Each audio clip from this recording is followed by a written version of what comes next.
Hello Tube Dwellers and welcome to the live stream from me and as always from Samurai Quack. So Seki, hello, Eric, hello, Arya, welcome. Eric, I survived Duel Links. Yes, somehow, some way I survived Duel Links. I even came out of it with a win under my belt. So hooray for that. But yeah, the live stream went on for like 2.5 hours. That Duel Links one a little bit more, so turned out to be quite successful, but totally exhausting in a good way. Neil Tan, yo, Arya, Immortal, yes, you also survived Duel Links. We all survived it. Survived and even thrived. Okay, so, because we're now into the third and final round of the sort of bonus event card thing, I'm going to do a 30 booster pack poll today. We're going to see if we can get any good bonus cards, and of course we're going to pick up the Guaranteed Seeker +1 Nereva, or +1 Seeker Nereva rather, and the Light +1 Light Elf Hero Triss as well. So, yes, Sabro, hello. Eric, yes, 30 booster packs, awesome. Okay, so unfortunately the bonus EXT cards are Chrysanthemum, I think that is, whoops, Chrysanthemums, and Bamboo, which are not great. Mutant Dark Lusaka's fine, she's okay. The Nerevas are, of course, fine, but we're about to get guaranteed of these anyway. The -1's pretty terrible. Gold Beastkin Jane is fine. Illusion's terrible. Jax is terrible. Marut's terrible.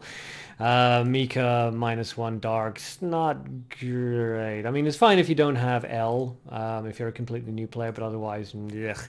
And Witch Inferia, fun. Let's put it that way, fun.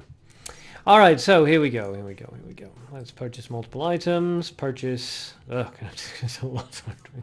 Alright, strap in. This is going to take a while. But actually, I say we're going to do 30 booster packs. We're not going to do 30 because it's 30 times 30, isn't it? Yes, we are going to do 30, yes. So we're just going to pull all in one. Okay, here we go. Internet, Arya rather, I don't have much internet quota, so I maybe can't join sub battles. Okay, well, hopefully you can. We'll see. But this is unexpected. Dun dun dun. Missed, what happened to the RPG streams? People kind of lost interest in them, but if there's a resurgence of interest in the Discord server, I'll start them up again. Clostridium, I hope you get good cards. Thank you, so do I. It would make it would be a first. Arya, Mutant Lusaka will activate her ability when she's summoned. Yep, yes she will. Which is very good. I mean, a dual Lusaka deck isn't the worst thing in the world, right? A normal Lusaka and a mutant Lusaka. Not a bad deck by any stretch of the imagination. You can actually make something pretty dynamite with that. That'll easily get you into platinum, that's for sure. Good luck with my boosters. Thank you, Gabi. Thank you. Leek has got an alien, which is great. Neil Tan, think last booster was better. The last booster was better, but the guaranteed cards were not. So, here we go. I mean, there's nothing really that I don't already have, but another Fabici is quite nice. Noblesse oblige. And we did get a bonus. Nah, the Dark Mika -1. I already have L, so who cares?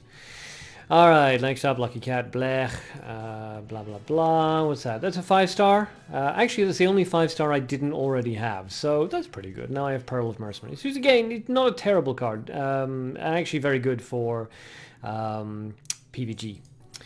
And Banishment's not bad. Eric, good luck, thank you. Lee, yes, hello. Sabra, I remember when I spent my 900 gems, I didn't get any bonus 5-star cards or just a normal mutant. Feels bad, man. Wow, that does feel bad. Right, Halo. By Bungie. Azai, who's fun, but I still need his complimentary cards. He will be better in Duel of Summoners than he is in Mabinogi Duel. Okay, nothing good there. Well, nothing that I needed anyway, put it that way. No 5-stars or mutants. Thief's Pockets, Newbie Duelist, Sad Frog, Shipwrecked Spirits, blah blah. Desert Fox, adorable, not quite so good. Okay, I got a Dark Marut. Again, I'm sure she'd be workable in PvG, but not in PvP. Not in PvP. Rise of the People, a lot of fun, that one. Cadea's Treasure and Casanova's Mask. Oh, I remember that so well. An untargeted capture. Ah, the good old days. Oh, cool. Mutant Spirits of Seduction Lusaka. That is one of the good mutants. Excellent, so I'm pretty sure I have a normal Lusalka. Even if I don't, she can be purchased from the cat shop, so I may put together a double Lusalka deck just for fun. We shall see. We shall see. Street Assassin, blah blah blah, Free Summon, Divine Beast of the East, Golden Garden Cat. Not as good as he used to be, but still quite good. Vengeful Knife, End of the Argument. Okay, well, Ebnisy's okay, I guess. Leaf, yes, make a Lusalka deck. Yeah, just because you want to see a billion mutants. What's that? Beastkin Arthur. Kind of pointless. Beginning of Tragedy. A lot of fun. Yes. Yes. I think I ran a double Lusalka deck once in... Light Newbie Duelist +1. That's... okay. I think I ran a double Lusalka deck once. I don't know, it must be like a loner thing. It must be in draft or something like that. I remember playing it, but I don't have the mutant already, so... Evilbot, why did they change Casanova's mask? It was good. It was too good. Everybody was packing it, and they didn't like that? I don't know. They have a weird attitude. Oh good, another Lilith. They have a weird attitude towards what cards they think need to be nerfed and banned and what cards they don't. I mean, Lilith they've left alone for some god knows why reason. But they completely nerfed Casanova's mask into the ground. I don't know. Possibly it wasn't working the way they'd intended for it to work, and the nerf was just kind of resetting it back to how it was supposed to be. Incubus, a lot of fun for figuring out what cards are male and what cards are female. It's often not easy to tell. I do like that Petrify art. It's not a very good card, but good art. Oh, hey, another Spirit of Seduction Lusalka. Excellent. I guess the game is telling me that I need to make a double Lusalka video. So make that and put the other Mutant Lusalka up on my store for an exorbitant price once my videos have made it popular. Evil, should just have made it more expensive, not change a damn card. Yeah. Yeah, I mean, to be fair, it was too good as it was way back when. I think it was what, like a three cost, 3/4/5 capture untargeted. It was insanely good. So yeah, if they'd made it a bit more expensive, then it would have been fine. But yeah. Gabby, yes, your light newbie duelist is worth millions in the market. Is it? Yeah, cool. I don't know why, but excellent. I'll sell it for millions then. And a Salvation and Court Secretary Veronica. You put a Gaiman next to those three, and that could be a lot of fun. Seclusionist, Ancily, Drinking Bed, blah, blah, blah. I always get banishments. Animal Lover Christie. Which one do you need +1 variants of all of those? Although Animal Lover actually doesn't matter, does it? Another Fabicia. Wow, I'm getting, what's that, 2 Fabicias so far today. And Trist, which used to be amazing and is still okay, but not great anymore. You can do some weird shenanigans with it. Leak, not millions, 400,000 something. Oh well. somewhere in between 400,000 and millions then. Lol, you want to buy mine for 900,000? That's lower than a mil. Oh, Casanova's Mask, you continue to tease us. If it had been a collaboration card, I would have understood the nerf more. Because they do tend to nerf collaboration cards, because obviously that's not fair if you get an overpowered collab card like New 13. But, I mean, Casanova's Mask was a CGC that you can buy from the cat merchants. I'm really not sure why they felt like it. Aria, well, it's light and +1. Yeah, I don't know what that means, why that would make it better. The effect hit when summoned when Jerry's level. Okay. Merchant scale, blah blah blah. Nothing good there. No 5 stars. Forest fires, nice. Casanovas, okay, I guess. It'd be a lot more useful if Jane was still a big thing. Ship Doctor, Ritual of Darkness, blah blah blah. I do like that Hour of Revenge. I've been playing Assassin's Creed Black Flag again, so I like the pirate stuff. Nothing good there. Okay. At least normal light newbie is more expensive. Makes more sense to me. Persona, I think the only reason that Lilith is still dominating is because they almost didn't release new cards. You can take a spot, and the EXT cards are just too expensive to become meta dominant. Yep. Yeah. I mean, I expect when they release the new booster set, which hopefully will be the 1st of July, that we'll see something that completely shakes up the meta, because it's been pretty stale for the last 14 months. Slight adjustments and alterations, but for the most part, the top 5 cards now are the top 5 cards, you know, 6 months ago. Typo, heroes. Yeah, I don't know why I corrected heroes to Jerry's, but sure. But most of them are gimmick cards, yes. That I don't think is going to change. Oh, and that's the end of our 30. I don't think that's going to change. I think the next booster set is going to introduce a whole bunch more gimmicks that are also just going to end up being meta dominant, because that just seems to be where Mabinogi Duel wants to go. But hopefully it will at least shake things up so that we have new stuff to deal with. And I have new cards to make new videos on. Alright, Camcat. I've got to tell you to leave me alone, so I'll do that now. Leave me alone! Okay, so 21 of these. Did we get any gems? There's the Seeker Nerva. There's the Light Mutant Triss. It doesn't look like we got any gems there. Ah, but we did get some gem coupons here. Perfect. Actually, we need to do it this way around, don't we? So, and get all. Which is going to take a while. It's like 23 now. I'll just wait for that to finish adding it all up. There we go. Okay, so yay for the Light Elf Hero Triss +1 and the Special Edition Nerva +1. Excellent. The rest of it's, yeah, gold and the gem gifts. So fortunately, I will be able to give away gem gifts for the sub-battles today. Okay, so we have, what is this? 4 of those left, and we should have 4 of these left as well. I don't think they have different numbers anymore. Yep, 4 and 4. All right, so we'll start out with the 5s, and we'll work our way down to the 3s. Okay. Let me get the post-it notes. Alright, so we're going to do the sub-battles now. The first 4 people to sign up for sub-battles are guaranteed 5 gems, whether they win or lose, and the next 4 people to sign up are guaranteed 3 gems, whether they win or lose. So sign up for the sub-battles. In case you're not aware, sub-battles are when people in the chat challenge, they put their in-game name into the chat, and then I will pair people up, and then you will fight while I spectate and commentate. So, how many did we get? We got 5 5-star cards, did we? Oh yeah, so we did 2 Fabicias, a Lilith, a Varum Kahan, and a Pearl of Mercenaries. So that's pretty cool. Sabrosona's up for sub-battles. Okay, Sabrosona versus Russell. Isn't that Elf Hero Triss +1 really expensive? It was, but it's not anymore because everybody's getting them for free now. Leek is up. Okay. Neil Tan. Alright. Neil Tan. Arya is up. Okay, so that's the 5 gems done. Eric Daniels is up. Okay, so you're going to get 3 gems. Everyone from now on gets 3 gems. Yeah, Arya, don't worry, you're in. So, the first 4 people to sign up were Sabrosona, Leek, Neil Tan, and Arya. You guys are guaranteed 5 gems. And then the next 4 to sign up, so far we just have Eric, guaranteed 3 gems. Okay, so, yeah, all things considered, not a terrible haul, really. We've got our 2 guaranteed cards. We've got a couple of the Mutant Lusalkas, which is nice.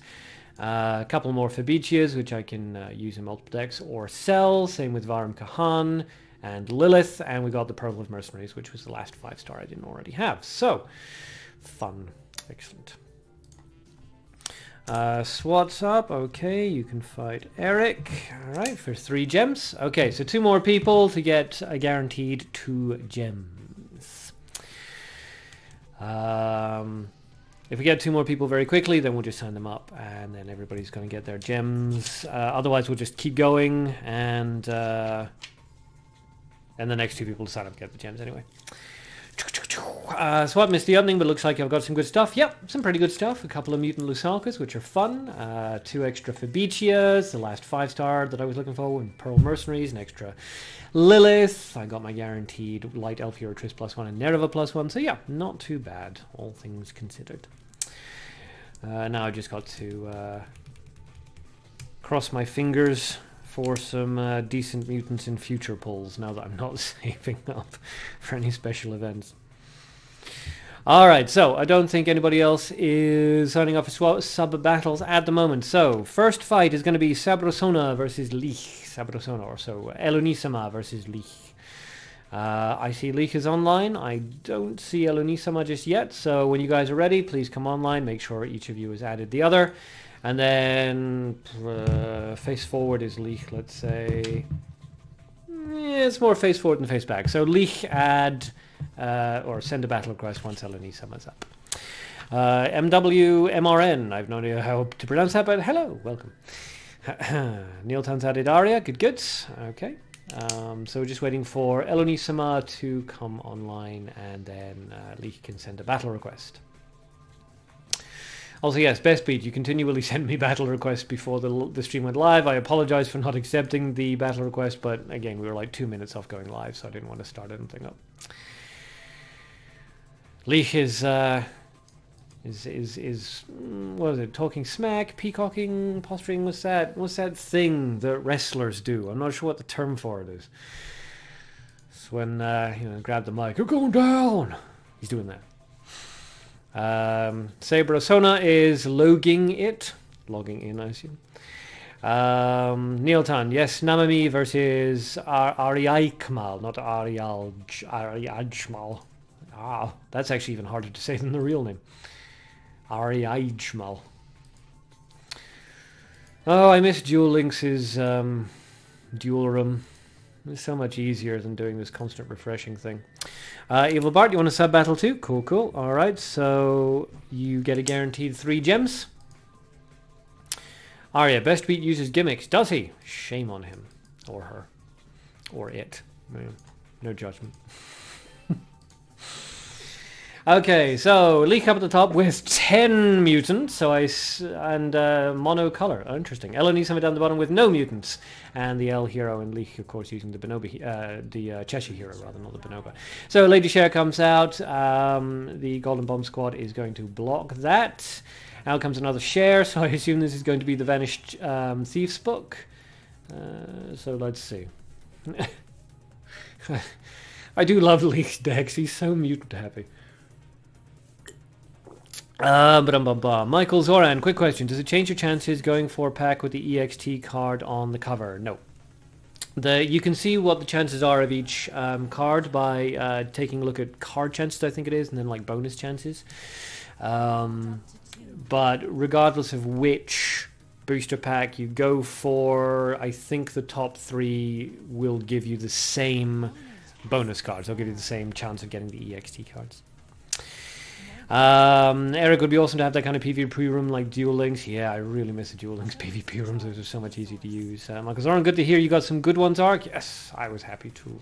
Out comes Lorna in front of the Hermit Share +1, and Lich is ready to level up.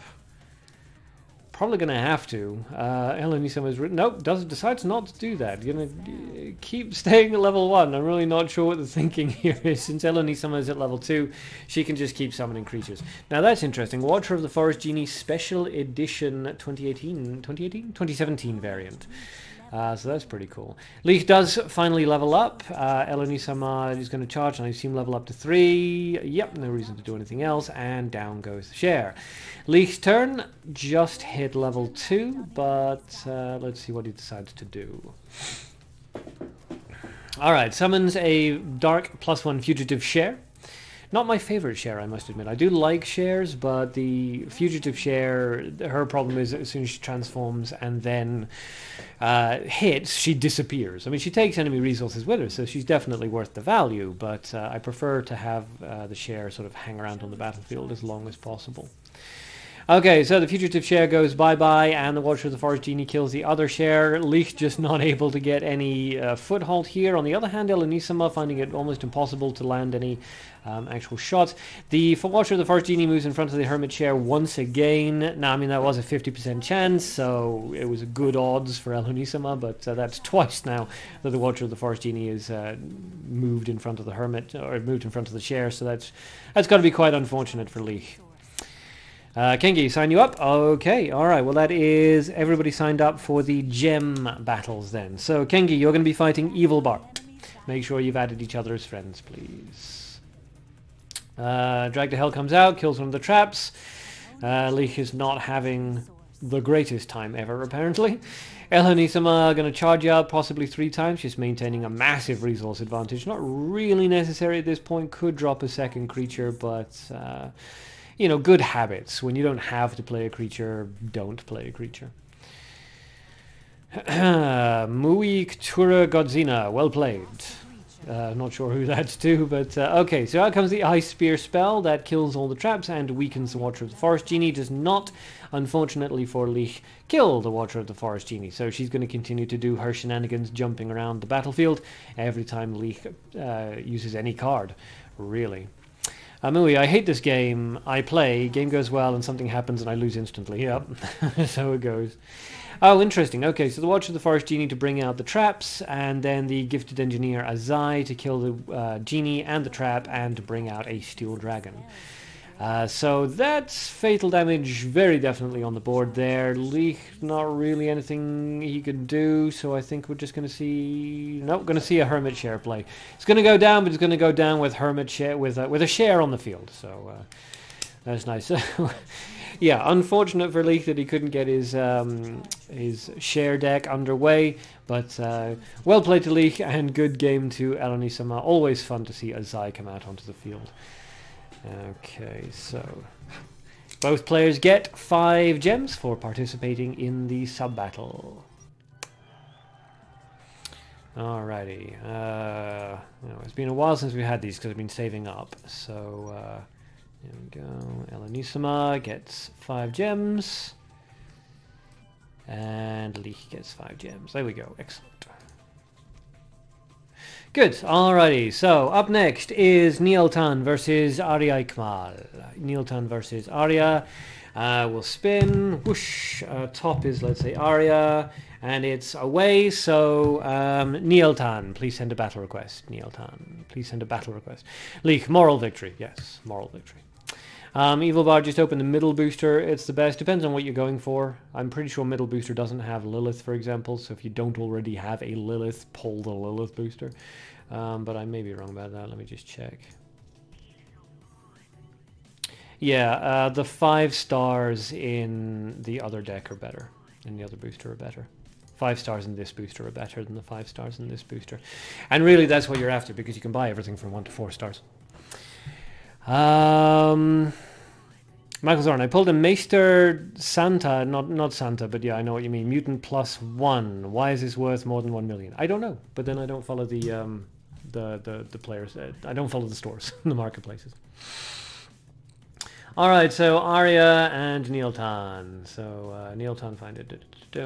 Evil Bar, but Lilith is cheap in shop, not for newbies.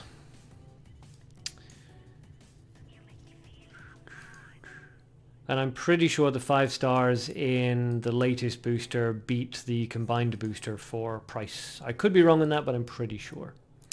So even if you're going for, oh, but it's cheaper in the store, you're still better off, or it's cheap in the store, you're still better off going for the latest booster because you can sell that for more cash. As far as I'm aware, anyway. But yeah, I mean, if you're one of those people who doesn't know which booster to pull, it means you're a newbie, in which case pull the latest booster. It's got the Lilith in it. Nieltan, Arya has not added you yet. Shocking. Eric, who are you facing for sub-battles? You weren't paying attention. You are facing SWAT. So, SWAT and Eric, please add each other. Find it, Evil Bar. No one uses her in most basic deck unless you play Nerva. So no one uses it in the basic decks unless they do. Sabrasona is sharing the or Gates of Hell, which again is a very basic deck. So yes, nobody uses it in basic decks except for all the basic decks they use it in. Which one was the... I'm pretty sure this is the trial one that we use. Why do I keep pressing that? This is the one we use for people submitting decks. So find deck with code. So 602. What was that? 1AEC. So this is Elonisama's Gifted Engineer Azai deck, in case anybody is interested in copying it and giving it a try for themselves. Obviously, you can switch out the special edition Watcher of the Forest Genie for a normal Forest Genie and all that kind of thing. Enter in descriptions. Nieltan started. Good. Run. Alright, here we go. Eric's what is karma? Yes.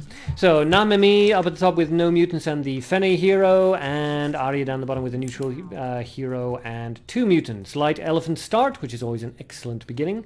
Namami discarding 2 cards so far, which is quite interesting. Just going to write that down. Because I don't have you on my friends list. I need to be able to send you those gems. So that's good. Evil, come on, Ark, why you do me like this? Well, you set him up, I knock him down.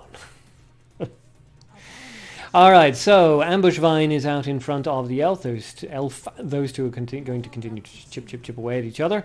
Elephant continues to chip away at Namami, who levels up to 2. Arya taking the slight HP lead and a level lead. Goes for a charge, no real reason to do anything else. The elf, of course, all things being equal, is going to kill the Ambush Vine before the Ambush Vine kills it. And the elephant's just going to keep doing what it do. Eric, damn, I can't even play average decks. I'm sure you can. You will wow us all, I have no doubt. A special edition Undine Okora, which is very anime. It's an odd special edition, really. Very, very anime-fied, that one. But nice. In front of the elephant, course, to act as a block. Lee, no mutants. Arya wins. Command Hunting comes out. That's going to take care of the... well, it's not going to take care of the Undine. I was going to say it's going to take care of the Undine provided the defense gets dropped enough, but the defense did not get dropped enough. The Hidden Spider came out as a result of the Command Hunting and then resurrected itself as a result of the Flame Emission. So that's a big drain on the nature resources of Namami, but that was also very, very expensive there. Command Hunting and a Flame Emission just to take care of an Undine and a Hidden Spider. So works out somewhat better on Namami's side, especially since that elephant now is basically dead in the water. Arya levels up, and unfortunately for him, it does all go into light. Not quite as good as he was hoping for. He's probably hoping that it would be better sort of spread out into either gold or nature, but hey, it allowed him to summon that Holy Missile and get the Hidden Spider off the board. So Namami can just charges up and levels up. Or was that discard? I wasn't really paying attention. Superdog, hey, can you show me a good deck for a new guy? Yeah, there's a few of them. There's I mean, if you don't mind gimmicks, there's very, very easy gimmick deck to make that you can get into top 10 with very, very easily. But I mean, if you don't want to do gimmicks, and God bless you if so, then there's still some good budget decks that you can run using cards that you get from the Cat Shop Merchant. Milbard, yes, Gates of Hell. Yeah, go look it up from Mark's video. My Gates of Hell video is really, really old at this point. The better Gates of Hell variant at this point uses Lilith and Nerevas and Undines. I think when I created my Gates of Hell video, we were still in the Doom Machine Finale meta, as far as the Gates of Hell went anyway. And double white now, of course. Leopard comes out in front of that Ambush Vine. The elephant still just sitting there, and Arya double charges in order to try to catch up as much as possible. Another discard from Namami. He's doing a lot of discarding. Let's see if it works out for them. Can't get too lazy to do monthly. Yeah, I don't blame you. Out comes Undine, and the Ambush Vine, and the Elf, and the Secret Nereva. Missing, shouts Cat Merchant. And there's the Queen Lilith, which is, you know, boo. So, yeah, again, I wasn't really paying attention, but I assume that's Gates of Hell, in which case, if it's Gates of Hell... I mean, that's a weird one for starters, isn't it, really? With, you know, the Ambush Vine and stuff, and there was... Yeah, interesting choice there with the Gates of Hell, but okay. But yeah, also Gates of Hell Lilith is a gimmick, not allowed, not allowed. Superdog, what is with your Ultimate Era of Dragons PvP deck? Is he good? The Ultimate Era of Dragons deck was for Duel of Summoners, if I remember correctly, and obviously it's good in Duel of Summoners, or it was when I created the video, but it won't work in Mabinogi Duel. Yes, boo boo. Arya wins. It's a moral victory. Arya's mad, yes. My fault. I should specify before every single battle. I don't know why, but I just assume everybody knows. The rules for the live stream, as well as any tournaments and things that I run, is always no gimmicks, no gimmicks, no gimmicks. So please don't run gimmicks. Mortal Kombat. What is this blue card that transforms opponents? There's a lot of them. There's Mukral Gesco. There's Blue Spell Summoning Circle, or Blue Spell Circle rather. There's Turn to Frog. There's Undine. There's Camellia. I'm not sure which blue card you're asking about. And there's also Free Summon as well. Yes, there's a lot of blue cards that transform your opponent.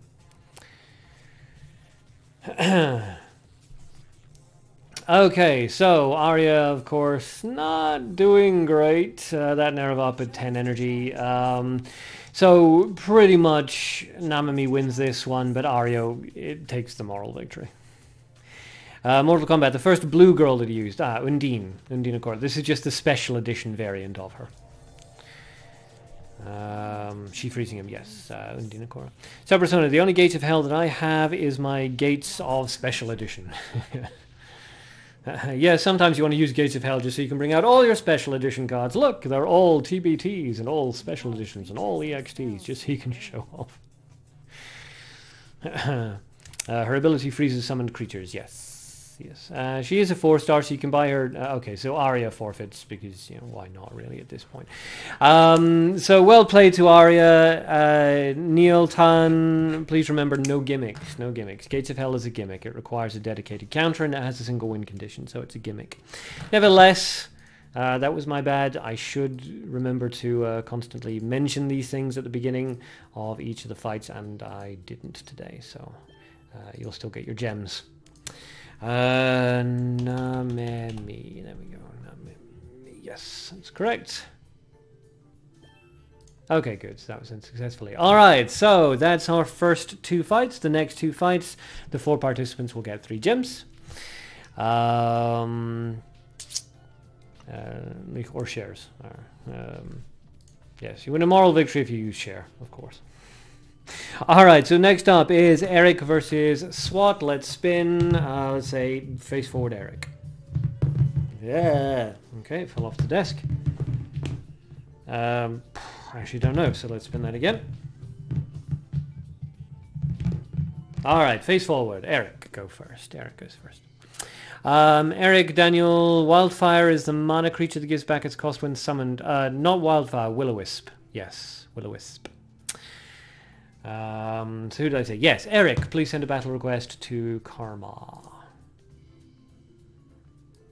No, I don't see Karma online, so we'll check. Leak, I mean Gates of Hell to show some shares. Oh yes, yes, you could also go for a Gates of Hell just to show your share. Show your shares. Show your shares. Alright, so Eric, challenge Karma, unless you have already done so. No, not quite yet. Still not yet.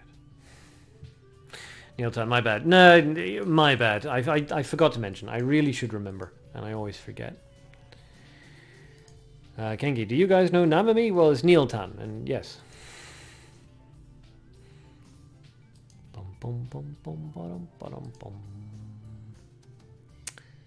Just use Google Translate.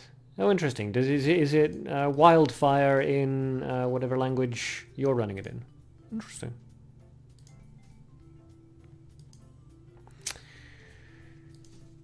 Arya, no worries, don't mind that. Actually, good. Being very sportsmanlike there in the face of Lilith Gates of Hell. Yeah. I mean, we don't allow gimmicks and we frown on Liliths. So that was unfortunate that deck included both. Although really these days, if you're running Gates of Hell and not running Lilith in it, it's kind of like, oh, really? Why? Right, Senpai, Arya, do you want a newbie battle? This, I could be wrong, but this fight between SWAT and Eric doesn't seem to be happening. Oh, there we go. There's the transition. Evil Bard, I can beat a Gates of Hell. Well, yeah, anybody can beat Gates of Hell if they know Gates of Hell is coming. Or if you've built your deck with a Gates of Hell counter within it. But obviously sub-battles don't feature gimmicks, so nobody's going to run a deck that features cards that beat gimmicks. Nobody's going to be running a deck that can beat a Gates of Hell, because why would you? Gates of Hell is not allowed. Elephant comes out. So it's Cloud N using the Wagoneer hero, who I do so enjoy. He was really, really good for a very brief period of time when Ambush Vine and Hidden Spider were the go-to cards. He suffers a bit now, of course, but still not terrible. Arya's internet quote is short, about to go off. Wah, wah. Sad trumpet. Leak Dante plus level up and next turn Gold Fark along with Gates of Hell sounds good. Oops, don't mind me. Yes, we won't.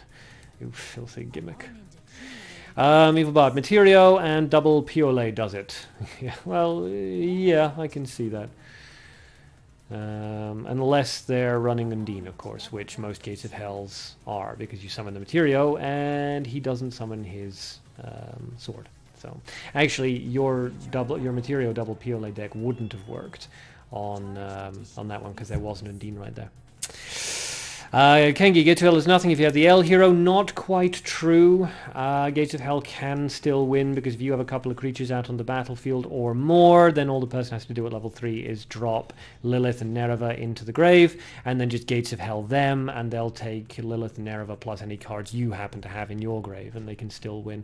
L is not a guaranteed shutdown to Gates of Hell. It's a very strong counter to Gates of Hell. But you can't say, oh, any deck can be Gates of Hell as long as you're running the L hero, because that is simply not true.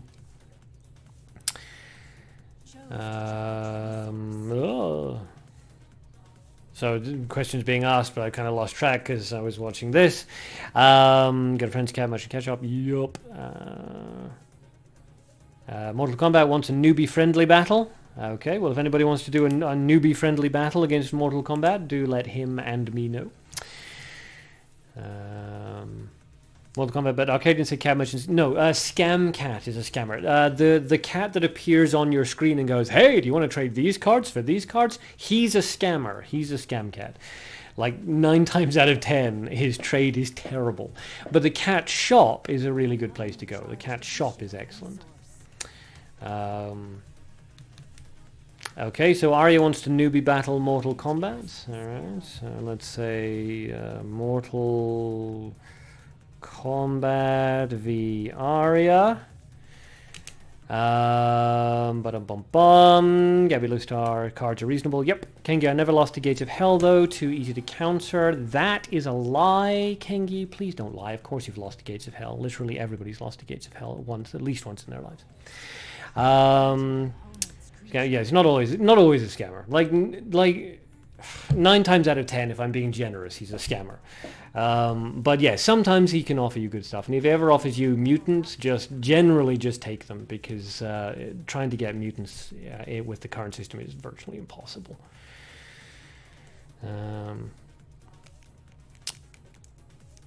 Evil Bard, who are you battling? You're battling Kengi. You're battling Kengi. Mortal Kombat, oh yeah, this cat said, hey, I just opened a pack and he wants to trade me very old cards. Yes, that's the scam cat. 9 times out of 10, it's a scam. Don't accept the trade. Sometimes, though, it is good. Sometimes it's good. If he's offering you 5-star cards, then give it some thought. If he's offering you mutant cards, then almost always take it. Basically, if he's offering you cards that you can't get through the cat shop, then strongly consider taking them. Leek, I can still remember my first Gates of Hell match. See, it's engraved in your mind.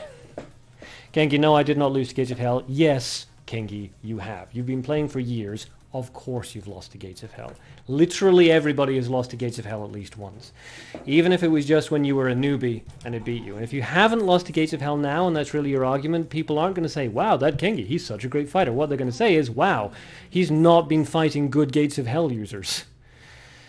Even the best of the best will still occasionally lose to Gates of Hell, even when running L, because sometimes things just don't go your way. You happen to be running like an aggro or a semi-aggro deck, and they bring out, and you're running L, and you're countering the Gates of Hell, but you've got enough creatures out onto the field that when they bring out their Lilith and Nereva, it just shuts you down. It's like, oh, shit.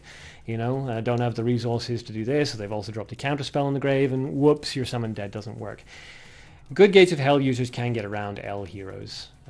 If you're running counter gimmick cards, then it's not. Then obviously the Gates of Hell is going to have even more of a hard time. My point is just that you can't run any deck with L in it and expect to win. You have to have some anti-gimmick cards in there. Mortal Kombat's in-game name is Noob, which is appropriate. So what's that? N-O-0-B, I assume. Leak against a delaying, hurry-up, spamming player called Red Fade. Yeah, gotta hate those. Paralyzer Alluring comes out. Better start commentating on this. Paralyzer Alluring comes out in front of the Bluesy Floozy. That is, of course, going to kill her. And the skeleton really needs to be dropped. Both players running a little bit low on resources. Karma doing slightly better, of course. But what are we going to see here? Discard into gold, which is interesting. Paralyzing bullet into the skeleton. No holy missile coming out. Intriguing. The Alluring kills the Bluesy Floozy. That is going to be 11 damage out on the field. Almost fatal there for Karma. If Karma has an Arrow of Revenge, and really in a dark deck featuring the Magician Masked Field, you kind of got to expect Arrow of Revenge, then Karma's about to win this one. Close, though. 12 and 8. Evil Bard, just have Materio. Doesn't work on most Gates of Hell players because they run Undine, and Materio is shut down by Undine. Find it on Goblin Squad in case of free summon. Doesn't deal with the Undine. As I say, the standard Gates of Hell will run Lilith, Nereva, Undine. That's just like the default Gates of Hell. And Undine counters Materio because you play him, he gets frozen, so he doesn't summon his sword, and then the Gates of Hell player will just kill Materio on the next turn. No Arrow of Revenge apparently coming out from Karma, so actually he may lose this one, which would be... No, there we go. Okay, fine. I don't know why I didn't use that on the previous turn. Revival... Oh, double Arrow of Revenge. Okay, so that's what he was saving up for. That was damned close. Cloud N, whoa, what a great play. So congrats to SWAT, and well played there to Eric. Really right down to the wire there. Let's see. So that was... gems. So Karma gets 3, and... I don't think I have Cloud N on here, so I'm just going to type that in. Cloud. Oop, well, it disappeared, but I'm pretty sure it's still there. Yep. All right. So you should have gotten that Cloud N. I see. No reason why you wouldn't have. Okay. So next up is Evil Bard versus Kengi. Evil Bard versus Kengi. Kengi, I'm sure I didn't lose to Gates of Hell. Maybe if I did, I forgot. I'm playing for a long time. I faced lots of Gates of Hell and monthly, and I didn't lose to them. I know you, but you keep saying that as though. You're bragging, though, dude. You have lost to Gates of Hell. There's no shame in that. And if you've never lost to a Gates of Hell in, like, the last few months, then you've just not been facing good Gates of Hell players, or you've been running a deck that has counters to Gates of Hell in it, which is the smart thing to do. But if you're running something like an aggro deck and somebody plays a Gates of Hell against you, you're just fecked. You're just screwed. Even if you're running L, because it'll just shut you down. Who's going first? Let's roll. Face forward Evil Bard, let's say. It is exactly sideways, so let's run that again. And it's exactly face forward. So, Evil Bard, send a battle request to Kengi. Evil Bard, send a battle request to Kengi. Yes, I don't know if you're both online. Evil Bard, should I send battle? Yes. Yes. Mortal Kombat, I said newbie fight and he used top tier cards. Rip. Who did? Arya? You're not supposed to be fighting him yet. Okay, good. There's Evil Bard online and Kengi. So what did I say? Evil Bard, send a battle request. Evil Bard. Dukdung Nguyen, why this game really good but not popular? Two reasons, really. One is that it's too unbalanced for proper esports play, and the second reason is that DevCat and Nexon apparently have zero interest in marketing the game, which is kind of weird, but okay. Kengi up at the top with the L hero, of course, and 1 mutant. Evil Bard down the bottom with the Fenny hero, and 2 mutants. So, nice to meet you, it says Evil Bard. And Kengi's turn.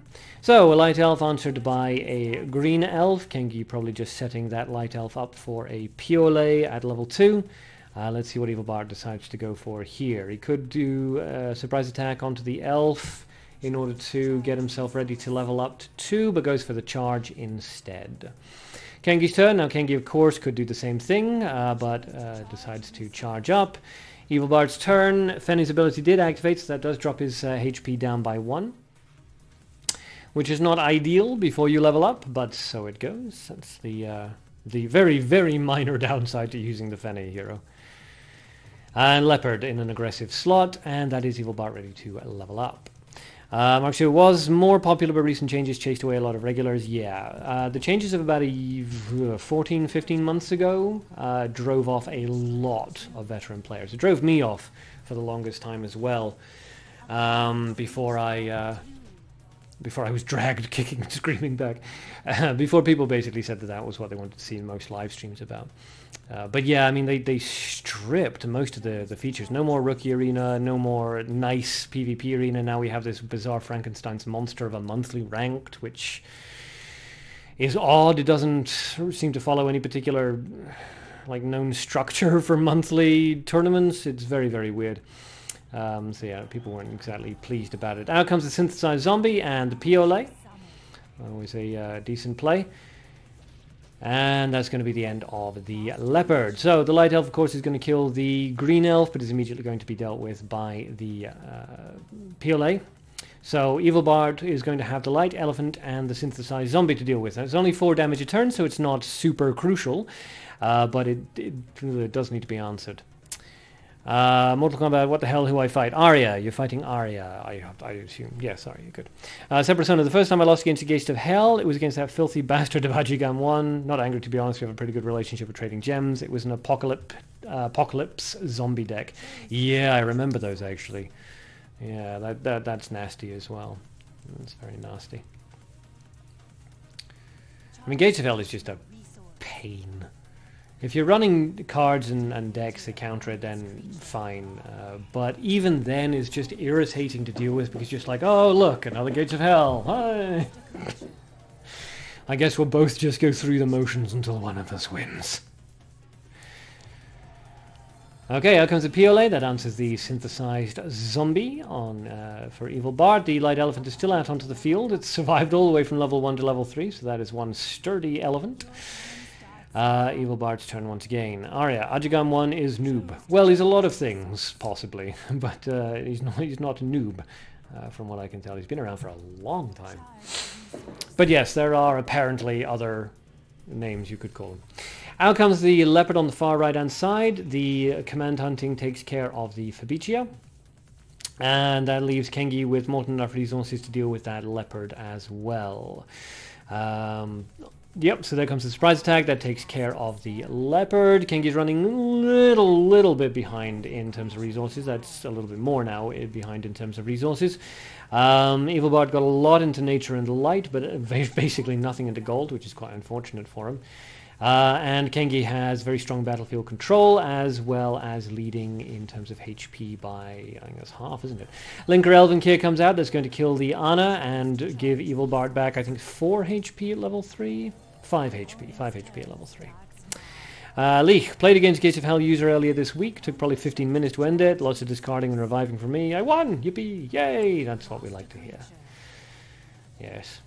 I mean, if you're not running a dedicated anti-gimmick cards or deck, then yeah, the Gates of Hell stuff, it just takes forever. I mean, in ranked, of course, you should be running stuff to counter Gates of Hell because it's Gates of Hell. But for new players, it can be a bit problematic. Arya, you still need to accept Mortal Kombat's friend request. Leek, was I salty at the end of it? No, of course not. Well, you shouldn't be salty because you won. Eric Daniel, there's a deck with Will-o'-the-Wisp and Angel Atid. Did anyone face it? No, I haven't faced that one, but that, yeah, sounds interesting, certainly. I mean, Atid these days you generally see in combination with a triple card appraiser and Lilith, of course, but yeah, I could see an Atid Will-o'-the-Wisp being quite fun. Alright, so Evil Bart's turn, facing down the barrel of an Illurin and an Elephant, was forced to revive, which of course is going to hurt him a lot and give Kengi back a bunch of creatures. Still got a lot into light, but that's 2 to deal with. Okay, so out comes the Materio. That's going to activate an Vengeful Knife, kill the Elephant, and badly injure the Paralyzer Illurin. So 10 damage coming out from Evil Bard's side, 6 damage coming out from Paralyzer Illurin. Kengi does need to answer that Materio, which isn't very difficult. Out comes the surprise attack, and down he goes, leaving the Illurin fairly unchallenged. So Kengi is going to win in 2 turns unless Evil Bard can get that Paralyzer off the field, which he can. Out comes the Piole, and I assume we're just going to see a double charge here unless he wants to play something aggressive and force Kengi into a reactive position. Let's find out. Leak, I run Mana, Summon Dead, and L, so it's not impossible to win. Yeah, well, the Summon Dead is basically a counter gimmick card that specializes in Gates of Hell. Because everybody's going to run a Nereva in the Gates of Hell. They just are. So yeah, Summon Dead's a really good card to deal with Gates of Hell shenanigans. Gabby asks, yes, I did as Card Appraiser a Teed variant. So what, using Card Appraiser and Will-o'-the-Wisp and a Teed? Interesting choice. Gives a lot of mana back, yes. Yes. Still gimmicky though, boo. Yeah, the Ateed combo kind of thing, it borderline gimmick. Out comes the Summon Dead, which is a staple in Kengi's decks, of course. And out comes the Elf. So Kengi going for a full court press here. Evil Bard's going to need to take care of the Dead plus at least one of the other creatures. And with 1 into gold, 1 into light, that doesn't seem like it's going to be particularly likely. There's nothing I can think of that Evil Bard can run here. I mean, an Earthquake, of course, would solve the problem, but nobody runs Earthquake, so we can't really expect to see that coming out.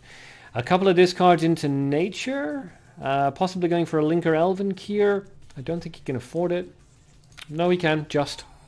So Linker Elven Kier kills the Summon Dead, and it is going to give 5 HP back to Evil Bard, which does take him out of the KO range of the Elephant and the Elf. This puts Kengi into a very awkward position, because that is now fatal damage on Evil Bard's side of the field, and Kengi only has 1, 1, and 3 resources with which to answer it. So, tricky, tricky.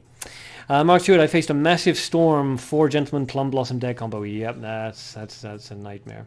So an Arrow of Revenge comes out. That's not going to be enough, though. Are we about to see Evil Bard beat Kengi? It looks like we are. Kengi says, good job. Going to go for the double charge, deal the 10 damage. I mean, of course, and forfeits instead. Okay, so congratulations to Evil Bard. A hell of a turnaround there with the Linker Elven Kier. Very nicely done.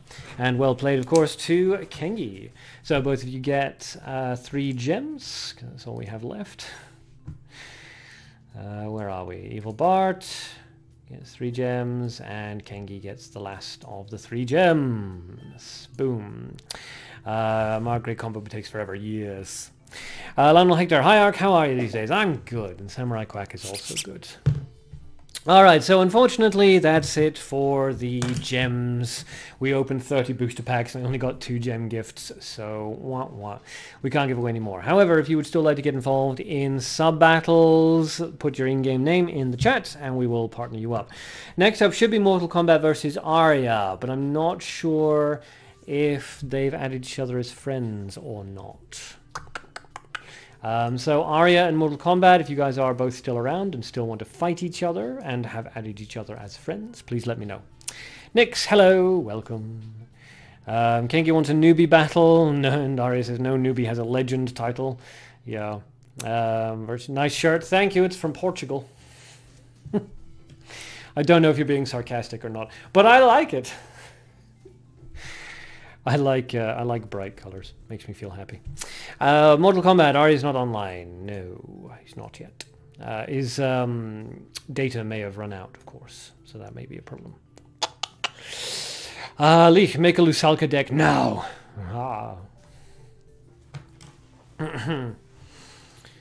Arya's already accepted the friend request. Yes, you've accepted. Oh, right, let's spin. I think you're probably waiting. Whoops. So let's say Arya alphabetical. So face forward Arya. Nope, face away. So Mortal Kombat. When Arya comes online, Mortal Kombat, send the battle request. Mortal Kombat, please send the battle request. And every time I say your name, I want to do the, you know, Mortal Kombat, test your might.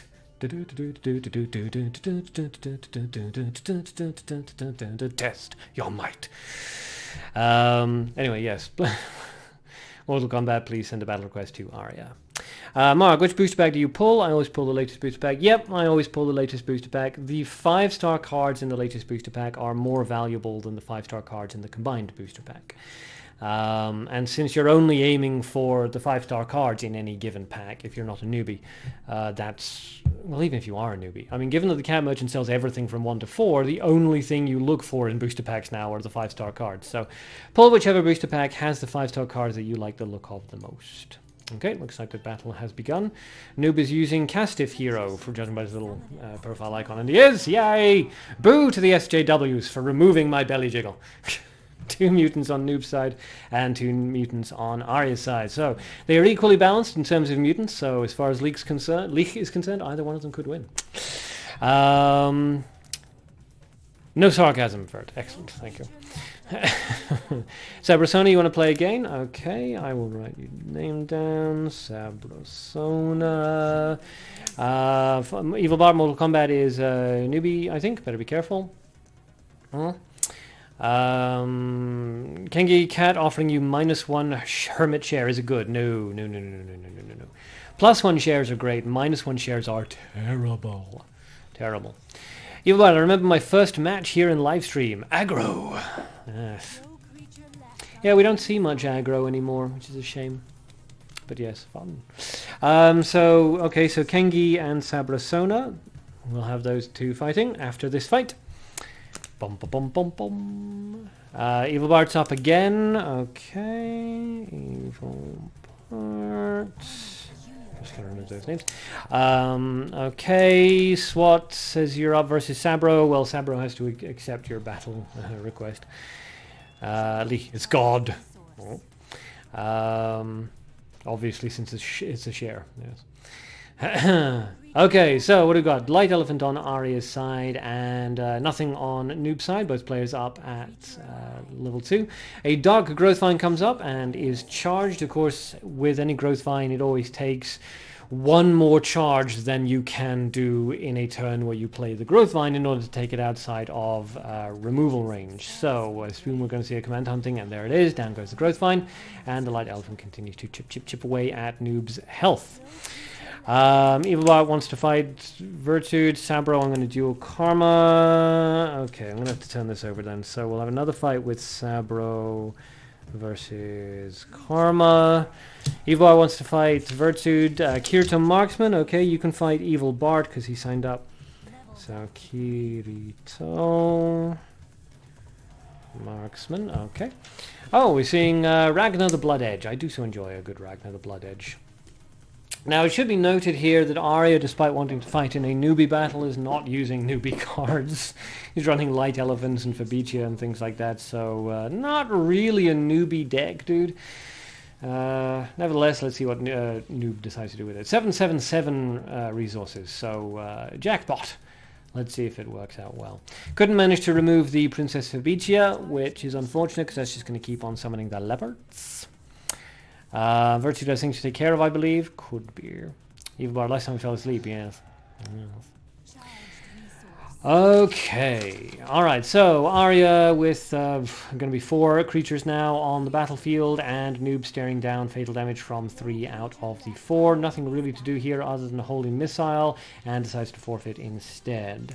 So, well played there to Mortal Kombat. I mean, good job, I suppose, to Arya, but again, if you're going to be running a newbie fight, dude, maybe run a newbie deck. Light Elephant and Fabicia and so on and so forth. That's not newbie decks. That's a 5-star and a specific mutant card. Okay, next up is Sabrosona versus Kengi. Sabrosona versus Kengi. Leak, Ragnar's no noob card either, though. It kind of is, in that only noobs really tend to run it. It had a place in sort of pseudo-aggro for about a couple of weeks, I think, but you can't really use Ragnar these days. So yeah. Sabro going against Kara. No, Sabro, you said you were fighting Kengi first, so Sabrosona versus Kengi first. I'm just going in the order in which these things were done. Kengi said, I want to fight Sabrosona. Sabro said, okay, so I wrote you 2 down, and then the battle between Sabrosona and Karma was declared. So Sabro versus Kengi goes first. Arya, I never said I'm going to be using a newbie deck. You got involved in a newbie fight. Newbie decks kind of should go without saying. So, yes. In the future, when people are running newbie fights, maybe use newbie decks. Just a thought.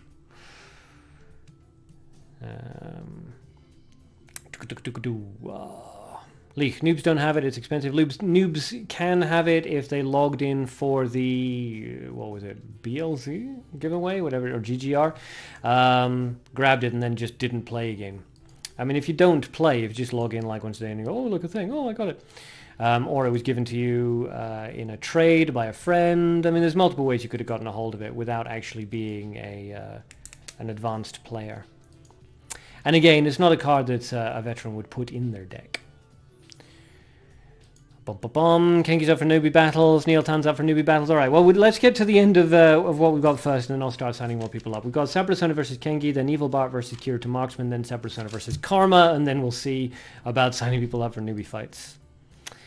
Are you okay? I'll be running other decks later. Cool, cool. For newbie fights, just yeah, just try to stick to newbie cards, basically.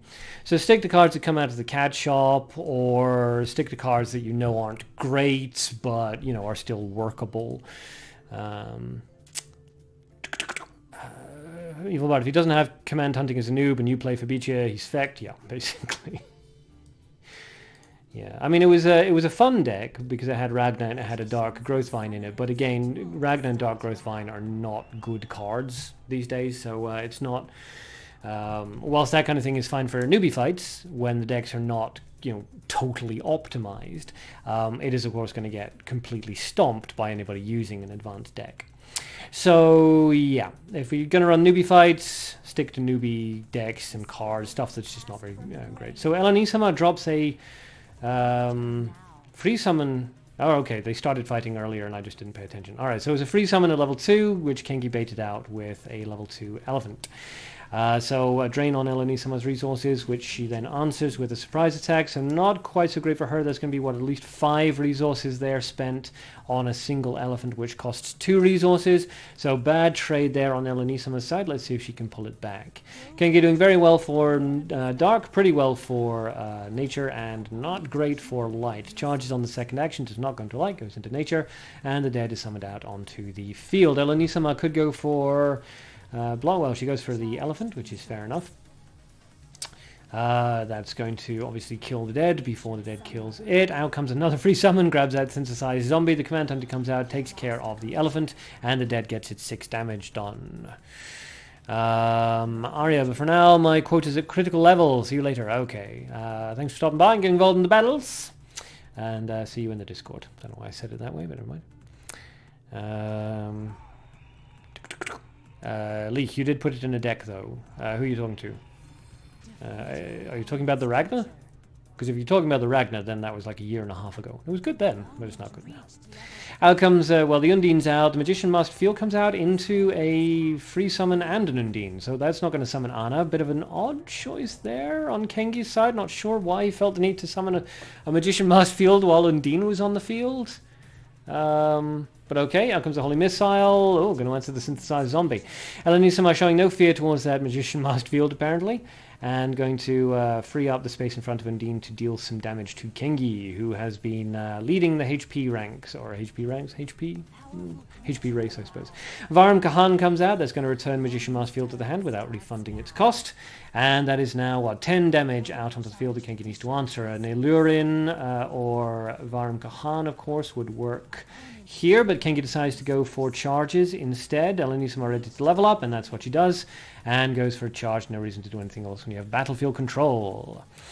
Evil Bard, I versed a guy using Witch with Counterspell once. They said as a PvG deck. Lol, maybe I'm just bad. Depends. Well, I mean, these days, yeah. Witches, unfortunately, just aren't great.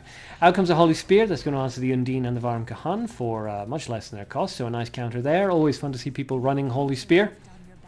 Kengi no longer leading in terms of HP, goes for a charge in order to gain as much resource parity as possible. Unfortunately for Kengi, it does not go into light, so he remains a little bit unbalanced in his resources there. Virtude freeze, Kriegasm. Yeah, there's a lot of freezing going on. Elanisum are running Undine and Freeze Summon, so definitely worried about a 4-Gentleman Plum Blossom. I would imagine that's what this deck is kind of designed to beat. Out comes Rise of the People, a card which seems to have increased in popularity since we had our tournament. A lot more people using it now for a level 3 play in order to, you know, bring out 2 creatures immediately onto the field. And ooh, ouch! Out comes out Freeze Summon, and the Magician Mask Field comes out. Not going to be Freeze Summoned, of course, so that's going to work. But the Hunter Piole not going to get his ability off. So Elanisum is in a possibility in a situation here where she could remove the Piole, which would sting Kengi, and she does. The Wolf, hi, hello. School ends for you on Wednesday. Woohoo! I never liked school, so yay for it finishing. Evilbot, I don't know why you would want to put his Magician Mask Field back into his hand. Better to put it into the grave, admittedly, but Varum Kahan counters some things that Paralyzer Allurin doesn't counter, and Paralyzer Allurin counters some things that Varum Kahan doesn't counter. And Varum Kahan can activate repeatedly, so you can't place another creature in front of him to act as a block, because he'll send that one back as well. So it's one of these things where Paralyzer Allurin or Varum Kahan or Linger Elven Kier are all excellent choices in specific situations. Mortal Kombat, if anyone wants to fight, then add noob N0B, my bad. I now try do better. You did very well. I mean, given the deck that you were using and the deck that you were fighting, you did very well. Out comes the Piole in front of the Magician Mask Field. Are we okay? Not really sure about that, honestly. The Arrow of Revenge comes out. That's going to be problematic. That's going to do, what, 12 damage? So Elanisum... Oh, no, more than that, in fact. Yes, 14 damage, in fact, of course. Blech. And that is game for Kengi. So, congratulations to Kengi, and well played there to Elanisum. Whoop, there we go. Despite the slight misplay of playing Magician Mask Field into an Undine. Nevertheless, managed to pull it around, and that's why he's a legend. Evilbot, but he gets resources back too, right? No. Varum Kahan sends the card back to the hand, but does not refund the resource cost. Kengi, that deck is annoying. Yeah. Persona, Arrow of Revenge. Yeah, Arrow of Revenge. That's always a nasty card to go up against. I think when Duel of Summoners was first released, I think the first 3 generations didn't feature any direct damage cards because they can be annoying. Alright, next up is Evil Bart versus Kirito Marksman. Evil Bart versus Kirito Marksman. Wow, that comeback, says Eric Daniel. Yes, it's very, very, very cool to watch. So, Kirito Marksman is online. Let's spin. Evil Bart, face forward, let's say. Nope, face away. Kirito Marksman. So, Kirito, when Evil Bart comes online, Kirito, please send the battle request. Kirito, please send the battle request. Set Persona. I could have won without the Arrow of Revenge. Woulda, shoulda, coulda. Evbard, yes, lots of comebacks today. Yes, yes. Evbard still basking in your own victory. Excellent. Alright, what do we think? Yes, so, is it the transitioning? Are we here? Nope, not in yet. So it's Evilbard versus Kirito Marksman, and then after that, Sabrasona versus Karma, and then we will open up the next round of sub-battles. Okay, good. So Evilbard and Kirito Marksman are online. So I think I said what? Kirito Marksman send the battle request. Kirito send the battle request.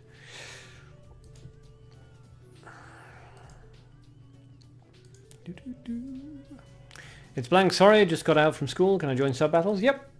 No problem. We're getting to the... it's going to be this fight and then one more fight, and then we will open up the sub battles for round 2. So hang around and put your name into the pool when round 2 starts up.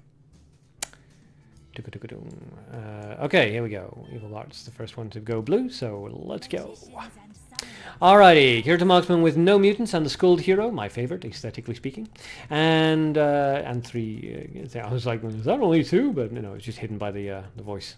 And then Evil Bard down the bottom with 2 mutants and the Fene Hero. Suspicious Peddler comes out on Kirito Marksman's side. Evil Bart, no way of answering that immediately. Unfortunately, doesn't have enough resources to bring out a Golden Bomb Squad or anything similar, so has to block it with the elf. Now, Kirito Marksman could remove that elf. No, not really, because it would have to be a drag to hell, wouldn't it? Unfortunate. But not enough nature resources there to bring out a removal. Not enough light resources either, and given that it's a light elf rather than a default elf, you can't even weaken it down with a Holy Missile. Nevertheless, the elf won't kill the Suspicious Peddler on this turn, so Kirito goes for a more aggressive play. On the left-hand side, going to weaken the elf down, possibly use a light removal on it on its next turn, or possibly just leave the elf alone and bring out a Piolet. Lots of combinations. It's blank. Arcadean Hertzbergen. Yes, just put your name in when we start the second round. Swat's not sure how the order turned out like that. Well, that's what happens when you don't pay attention. Kirito Marksman is ready to level up to 2. The Golden Bomb Squad out in front of the green elf. The light elf is of course going to kill the Suspicious Peddler now, but it leaves itself open to Piolet plays or anything else that Kirito Marksman may decide to do. However, Kirito's going to have to decide whether or not he wants to answer the elf or level up. I mean, he'll almost certainly choose to level up, but it is still damage that he's going to have to anticipate taking. So he goes for the level up. The elf and the Golden Bomb Squad continue to just chip away at each other. The light elf is going to deal a couple points of damage, and it's once again Kirito Marksman's turn. Both players maintaining pretty much even HP and resources and XP here. So very, very close so far. Let's see how it goes. So the green elf is going to kill the Golden Bomb Squad and die to its ability. No big deal on Kirito Marksman's side. That still works out better for him in terms of a resource trade. Goes for a charge on the first action and a charge on the second. Going to save up the nature resources, I assume, for a Piolet onto that elf. And thanks to the charge going into nature, Skull's ability activates and Kirito Marksman does gain some HP back. Persona, I'll be trying a new deck, so that's your excuse if you lose. Don't make excuses if you lose. Lose gracefully. Everyone likes a graceful loser. Yep, there comes the predicted Piolet, and that's going to murder the elf, and another charge from Kirito Marksman. Both players just charging here, neither one wanting to give the other an advantage. Kirito Marksman almost certainly going to go for a charge and then a level up on his next turn, hoping that the charge will go into nature and give him a little bit more life before he goes for his level up. Evil Bard going for a double charge. Kirito Marksman could also play a creature, of course, here, put some pressure onto Evil Bards, but he may decide it's not worth it. Nope, he does charge and does go into nature, which is very fortunate for Kirito. And there's a level up and more resources into nature, which leaves him very nicely balanced out. Evil Bard, of course, also quite nicely balanced there. More resources into nature than anything else. But, well, with the that charge going into gold, that helps out a lot. Level up coming out next. At some point. Maybe not. He's thinking. And there it is. And the charge goes into nature, which does not quite so good for the balancing, but hey, that's a lot of PLAs. Kirito Marksman's turn. Both players doing well for resources and HP here. Out comes the Magician Masterfield. And goes for a charge on the second turn and a charge on the third action as well. So a lot of resources, a lot of HP rather, coming back for Kirito Marksman thanks to Skull's ability. And it's Evil Bart's turn once again. So more than enough resources to use a Holy Missile on the Magician Masterfield and then counter the Assistant Anna. Could go for what? A Holy Missile onto Magician and then, well, a billion possibilities there, honestly. So there's a Holy Missile, a standard counter to Magician Masterfield. And one reason why we do love Mana Magician Masterfield. So let's see what he decides to go for here with Anna. Could go for another Golden Bomb Squad into the Anna slot. Could go for an aggressive play into the center. Goes for Fabricia. Okay. Could use a hunt or even just a command hunting to remove the Anna, but seems to, nope, decides not to bother with that. The leopard comes out, does not appear in front of Anna, which is not quite so good for Kirito Marksman. Angel Cassiel comes out, that's going to snag the Fabricia, which is going to result in Kirito Marksman getting one leopard of his very, very own. And it does, of course, block that. No leopards. Going to Ritual of Darkness into the Fabricia, which boosts the assistant Anna's attack value up to 11, which is very nasty, and her HP up as well, but that doesn't meet any breakpoints, so don't really care. Out comes the Master Templar Materio. That's going to wipe the opponent's field and leave 17 damage on Evil Bart's side, which Kirito Marksman, of course, needs to answer quite badly. He does have more than enough nature resources here to bring out an Illurin or Varum Kahan, something along those lines, onto the Magician, onto the Master Templar. Let's see if he decides to do that or not. Genki Sword's Karma, yes.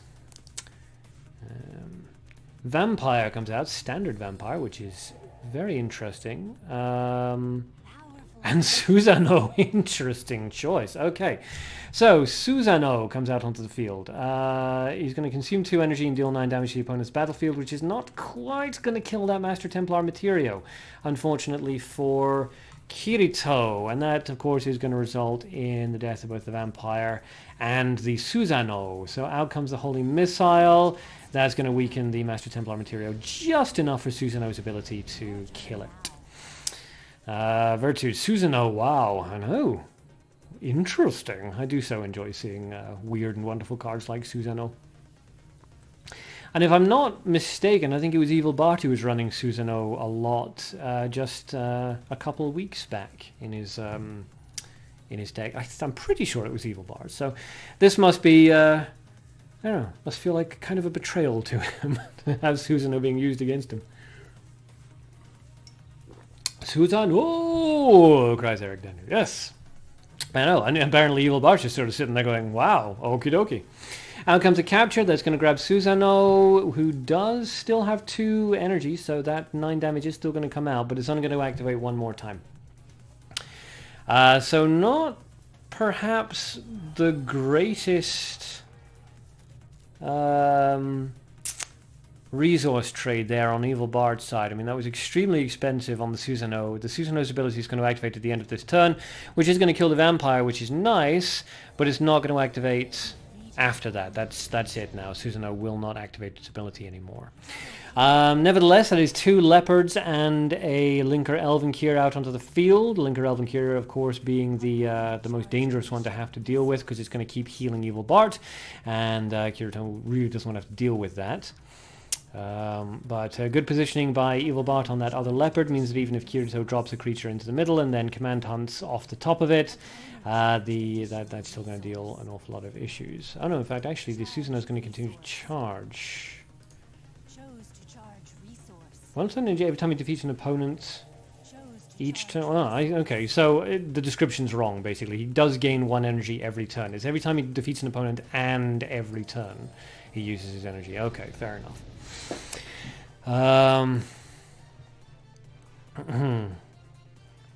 Alright, so Kirito Marksman is staring down the barrel of something very unpleasant. So at this point he's probably wishing that we allowed Lilith.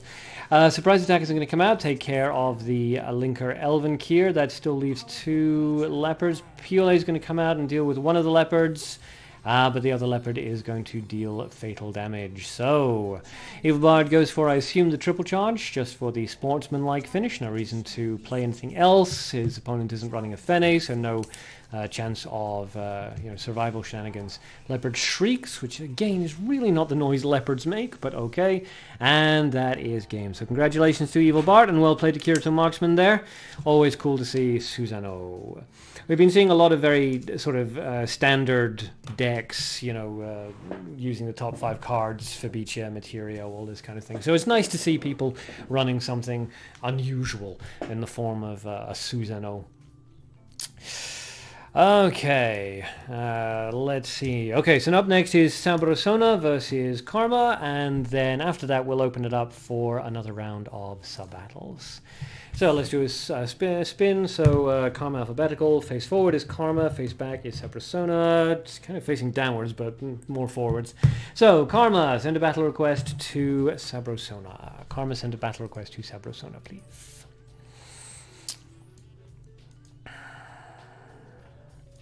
And hopefully we'll see some weird and wonderful stuff. Because sub-battles, I mean, I'm aware it's not, players' fault. So it's a very, very stale meta right now. We haven't had any new cards in over a year, so everyone's just kind of like, well, we've kind of run through all of the interesting cards now. But yes, I do miss the weird and wonderful stuff. The sub-battles used to be where we saw some truly bizarre things, Witch Cheshire decks and Susano decks and all that kind of stuff. And of course now people are just running the standard power ones, the Magician Lost Field, Templar Materio, Fabicia, just the really, really solid cards that very, very strong, don't really require that much sort of skill or adaptability to play, unfortunately.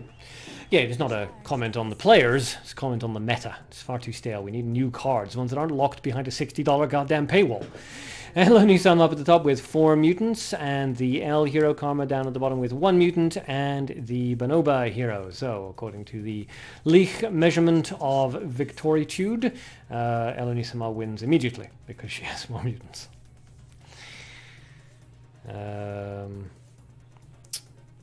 League, why can't you people read her name right? It's Fabicia.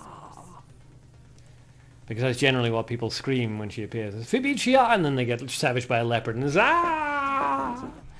Out comes the Golden Garden Eagle, which doesn't activate its secondary ability, but that was unnecessary anyway, and it kills the Suspicious Peddler. Because it was not a spell, the Suspicious Peddler's ability doesn't activate, but the Golden Garden Eagle then is immediately countered by a Holy Missile. So all things considered, that works out slightly better for Elonisama.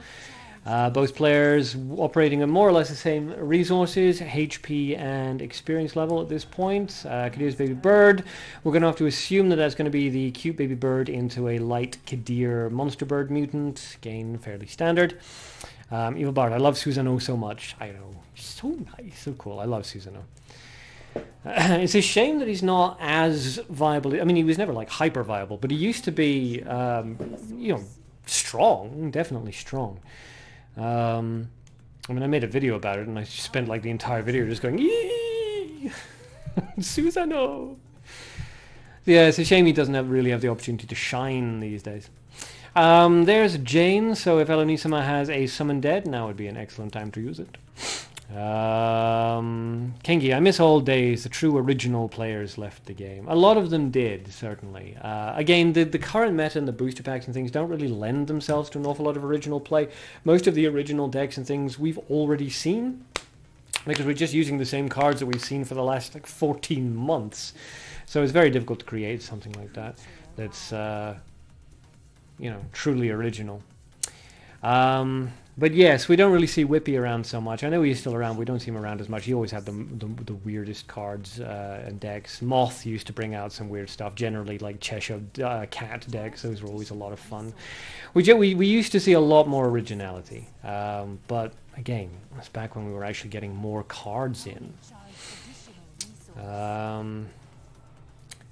So just fairly standard back and forth here so far. The cute baby bird was countered before it could summon its light mutant monster bird, because of course it's a light mutant monster bird.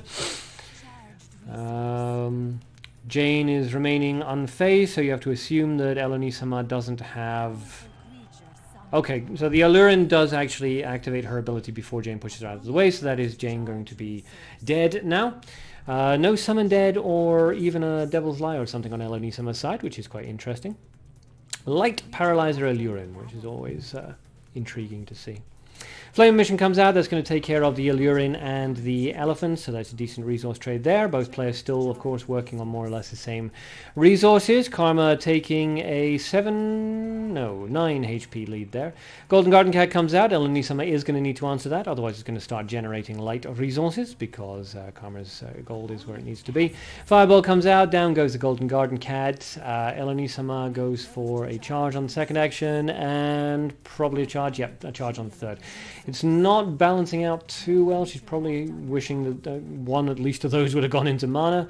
But, hey, resources is resources, right? Arya, remember Kirito bringing a living mushroom deck? True, true. We did see that. That's a lot of fun. Oh, yeah, Fabicia. That's a huge surprise. Arya, you're out. See you guys tomorrow. Okay. See you. Thanks for stopping by and getting involved in the fight. Virtude, how long has it been since we've gotten a new set? I'm pretty sure it's about 14 months. Pretty sure. Long time, anyway. Hellhound is going to come out, and that is going to weaken both of those creatures. Hero's Command, fascinating. Out that goes, and bye-bye to the Fabicia. An expensive counter there, but a counter nonetheless. Leek, I need a Mana Peddler, which is apparently 8 to 900,000, according to Virtude. Evil, what about my double Piolet Undertaker? That's original. Yeah, I mean, again, it's not like there's a lack of originality in the players. It's just that it's almost impossible to find original decks that don't use cards that we've been using for the last 14 months because we've only had the same card for the last 14 months. I mean, double PLA is fun, don't get me wrong, but obviously doesn't really count as original because it's like, instead of the one PLA that everybody brings, I will bring 2 PLAs. Well, okay, fine, but it's not exactly, you know, an Eno deck or something like that. Still, hopefully we'll be seeing a new booster pack in a little over a month now, a little over like 5 weeks. Hopefully, we'll be seeing a new booster pack, and then we can start seeing people experimenting with the weird and wonderful cards within. Yeah, about 1 year, says Kengi. Yeah, about a year, 14 months. Dark Capture comes out. It's a bit of a desperation play there on Elenisama's side. So it goes. Neither player wants to revive from the grave and take the damage. Although, really, at the point Elenisama's at, it's a case of, you know, she kind of might as well, really, just to get the aggressiveness off. Out comes the Kadir's Monster Bird. That's going to... it's going to be pretty nasty, actually. Drain 7 HP at the end of the turn. Use it to restore its own HP. It's not going to drain any HP, though, so... it does drain some. That's interesting. Oh, no, it was at the end of the turn, wasn't it? Yes, so it drains it on the play. Kengi, Sabro is a more original player. I saw some new combos. Yes. Sabro Sona is an original player. Out comes that Hero's Command once again. Bye-bye to that birdie. That Hero's Command is actually seeing an awful lot of use here. That's pretty awesome. What about the Undertaker? What do you think about his ability? What the golden, like the Goblin Undertaker, the one that when it dies it generates dark resources. Because that's, I mean, that's just one of those solid one-drop cards if you're looking to, yeah, Outcomes Healer. That's just one of those solid cards if you're looking to generate dark. A lot of people tend to prioritize, tend to use the Card Appraiser over it, because it doesn't give that much back, but, no. Unless you're talking about somebody else, I don't know, but the only Undertaker, or I'm thinking of Gravekeeper. Yeah, I'm using the Gravekeeper. I'm not 100% sure on that. So Elenisama blocks with the Elephant. Karma does have enough resources, though, to remove that, I should think. Goes for a charge, which goes into nature. Goes for another charge, which goes into gold. And there's a Golden Garden Eagle. Switches places, and Illurin lands a finishing blow. So, yeah. Lee, Hero's Command. I like it. That actually did a lot of work, that Hero's Command. Weird choice, but cool. I like it. Evil Bard. No, when he dies, opponent creature's health goes down to 0 or attack. Okay, hold on. Undertaker. Oh, this guy. Right. Dying makes a random opponent creature's attack, defense, or HP into 1. Oh, yes, that's right. I don't like him because he has a 33% chance to actually increase your opponent's effective HP. Because if your opponent has no defense, he can actually set your defense, your opponent creature's defense to 1. So you can actually give your opponent 1 HP. But yeah, I mean, I think your combo relied on the drop going into HP, which would open them up to PLA or attack, which would result in them being fairly redundant. I mean, it's not a terrible card, certainly. But as I say, there's a 33% chance that you'll actually give your opponent an effective HP. Oh yes, Hurt Birkin was who fights. Okay, all right. So we'll open up for the second sub-battle duels. So Hurt Birkin wants to go first. Hurt Birkin. Alright. First, I wrote that way too large. I don't know why. Alright, so if anybody else wants to fight, Evil Bard. But it works. Check out my YouTube. Most times it goes dealt. 33% of the time it will go into health. That's literally how percentage works. There's 3 things it could do. It has an equal chance of doing all 3 things, so it has a 33% chance of going into health. I mean, if it works out a lot of the time for you, then that's great. I mean, for some people, they just have, luck with certain cards. If Undertaker is just one of those cards that you have luck with, then great. Include that in your deck. But for most people, as a general rule, I would not advise people to go with Undertaker. Kirito's up for a second round. Okay, so Kirito versus Hertberken, maybe? Kirito... Marksman. Good. Evil Bard, should I go for the win? Sure. So Persona, Evil Bard, Ninja Spam. Ninja. Evil Bard, 30% is good for fending well, yeah. Well, she has a 20% chance, which, no. It's not a 20% chance. I don't know what percentage chance that was. 110% maybe. But yeah. Yes. Evil Bard, 3. Should I go for 3 wins? 3 wins in a row. Did you get your other win? Yes, you did. Yes, you did against Kirito Marksman. Yes, why not? Go for the hat trick. Go for the hat trick. Bring your double PLA Undertaker deck. Show off your combo. And then if people like it, they'll be more enticed to go towards your YouTube channel, which means more views for you, which is always good. So let me know if you do want to go for a 3rd win. I'll write your name down on the sub-battle list. Currently, we've just got Hertberken versus Kirito Marksman. Arya, one more thing, actually. What kind of unique card do you guys think I could make? I want to challenge myself. Do you mean deck? Unique deck? Oh. Ivar, come at me. I'm going to take that as you want to be signed up for another sub-battle, so I will write you down. Arya, as to what unique card you guys could make in order to challenge yourself, find one that you like the look of and then make it work. That's the best way of doing it. Ibarya, Shirin, good. Mortal Kombat, you want a noob battle? I'm not sure. I mean, fine, but you'll have to sort of organize that with someone. Kengi's in. Sabra wants to fight Evil Bard. Okay, so we'll do Sabra Sona versus Evil Bard, and then Kengi versus somebody. If anybody wants to challenge Kengi. Alright, unique cards, so I can make a deck. Well, let's take a look at what 5 stars are available. I mean, the Warlords. Oh. You could go for the Warlords if you wanted to really challenge yourself. Challenge yourself without crippling yourself. Witch's Servant Coco is actually workable. You can make Pearl of Mercenaries ML work. That's possible. Yeah, maybe those. I actually don't have that many 5 stars. That's weird.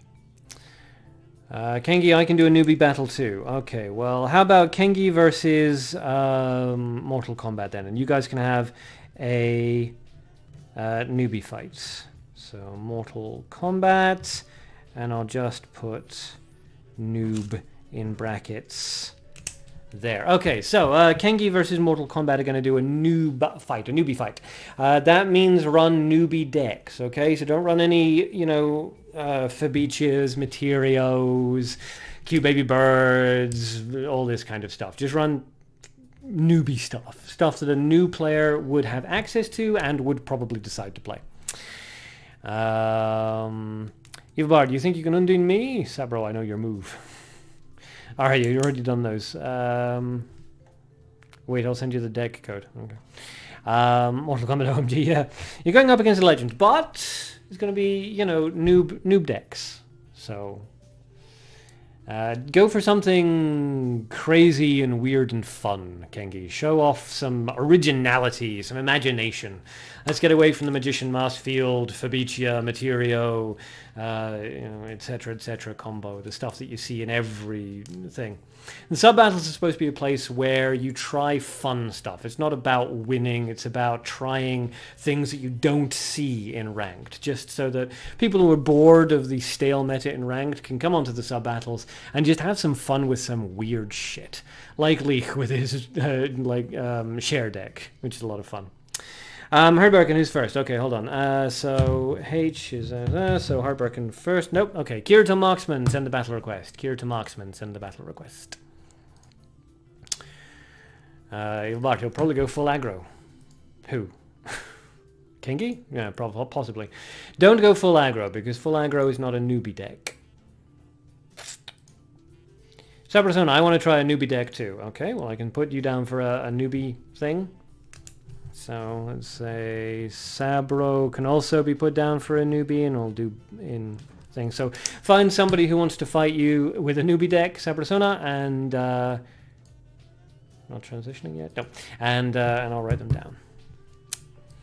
Remember, newbie deck is not only decks that newbies would cards that newbies would have access to, but it's also cards that newbies might choose. So stuff like Witch Cheshire or Stephanie or just weird stuff that veterans know is not the best possible thing, but newbies would look at and go, "Oh, that looks like fun."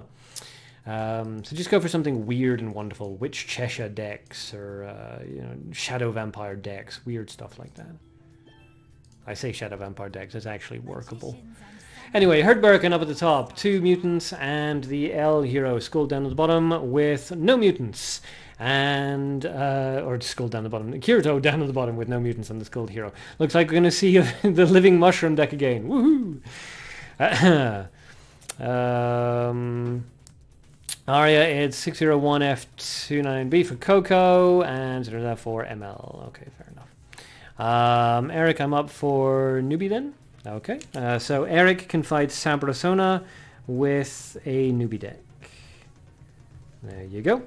Alrighty, Arya, the ML one is my PVG deck. Yes, I mean ML's one of those ones where obviously it's not going to compete with the top 5 cards, the Materios and the Fabicias and stuff that everybody runs. But it's still a decent enough card that you could absolutely run it against rank 1 players and still have fun and win the majority of your fights if you were good enough. Not the greatest card by any stretch of the imagination, but good enough. So Living Mushroom dies and that's it, because it didn't kill the thing.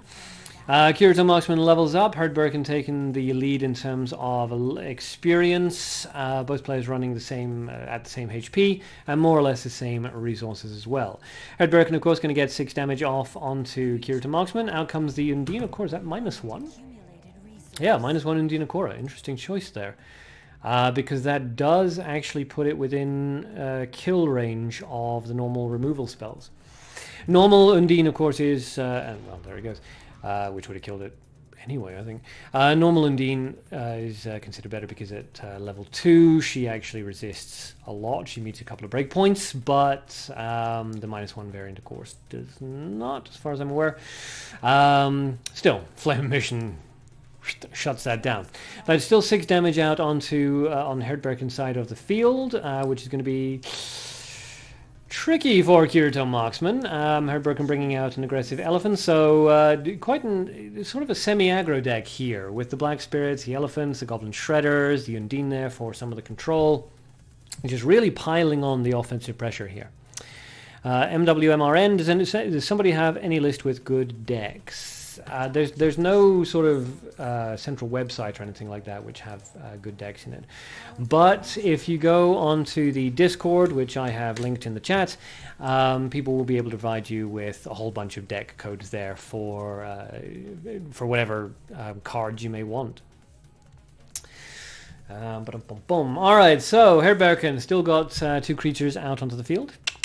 Trickster Grim, I like that name. My first Mabby stream. I want to give a quick thank you to your videos and advice really helped me get more into the game and better build my decks. Well, thank you for watching. I'm glad it helped out. Alright, so Kirito taking a bit of a pounding from this elephant and black spirit. Out comes the mushrooms, the toadstool in front of the elephant, which works out quite well, but a mushroom in front of the black spirit, which is not quite so good for Kirito Marksman. Let's see what he decides to go for. He goes for the level up. Alright, so the black spirit's... Pardon me, Arc Juice is repeating on me. The black spirit's going to hit into the mushroom and get a boost off it. The elephant, of course, is going to hit into the toadstool and get a nerf off it.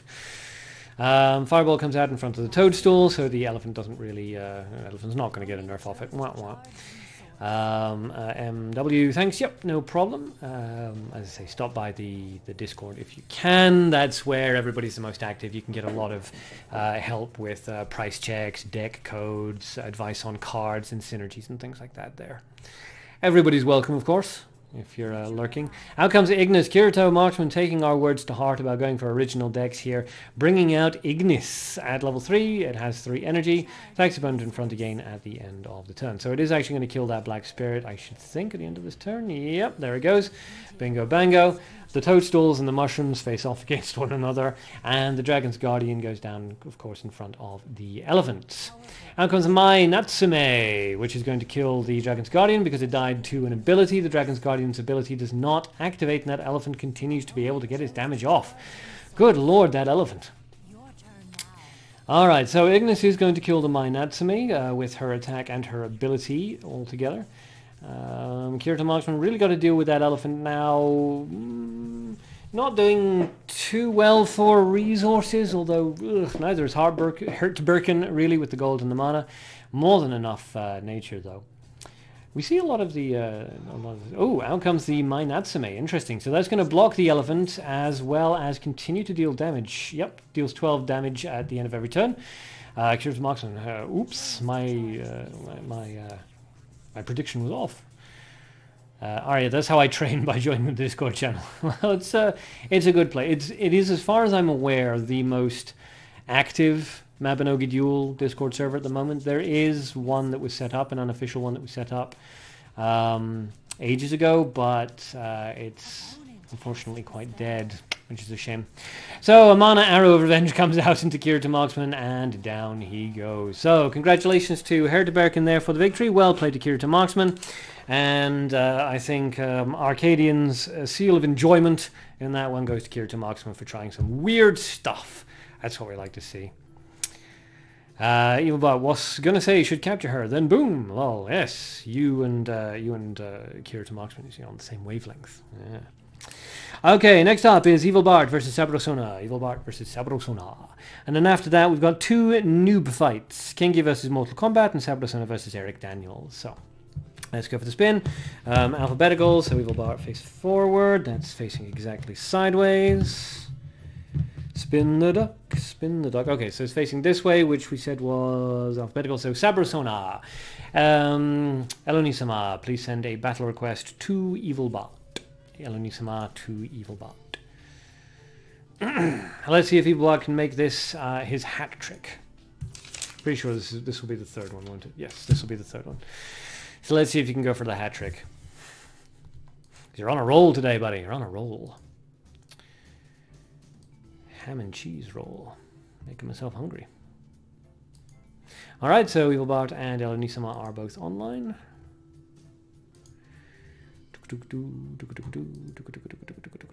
Arya, how about my deck? Well, what do you mean, how about your deck? Because you asked if there were any original cards that you could use to give yourself a challenge. I told you a couple, you said I already have those, and then you posted the deck codes for them. Which I kind of just took for you to, as you saying, I already did that. Do you have any other cards ideas? In which case, yes, we do have other card ideas, but the sub-battles take precedence. Both players running 2 mutants, the L hero on Elonisama's side and the Fenny hero on Evil Bard's side. A discard into light, which is interesting. Interfectum Malus? Move formation? No idea what that could be. Could just be discard in order to balance out the resources, of course. Who knows? Interesting, though. So both players just sort of playing very defensively here. Nobody really wanting to do anything. Evilbard has the opportunity here to play a creature, force a response from Elonisama, or get free damage off, which he's thinking about, and he goes for it. The Light Elf. Elonisama is probably just going to ignore that and level up. Because it's not... No, goes for the surprise attack. Interesting. Okay, so this gives Evilbard the opportunity to level up first, which he does, and Elonisama follows suit. Lee, hidden trap. Yeah, could also be a hidden trap. Lee, how about a sweet roll? Let me guess. Someone stole your sweet roll. Skyrim. Best game ever. With the possible exception of... Fabici, I'm bored already. It's a possible exception of like Planescape Torment. And the Quest for Glory series. Who played the Quest for Glory series? Oh, they were originally called Heroes Quest. And, oh, it's so good. Yeah, so Fabicia, which is just kind of blah-de-blah. Elonisama has the opportunity to drop a creature in the center and then go for a command hunting. Goes for Lorna into command hunting. One would have to assume.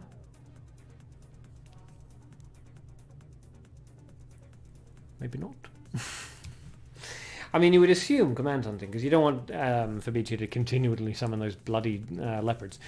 No, it goes for Magician Mouse Field. Interesting choice. Huh.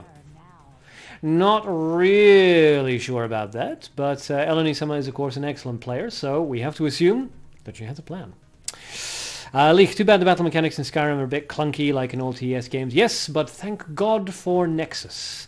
If you're playing Skyrim without mods, then you're not really playing Skyrim. The mods are amazing.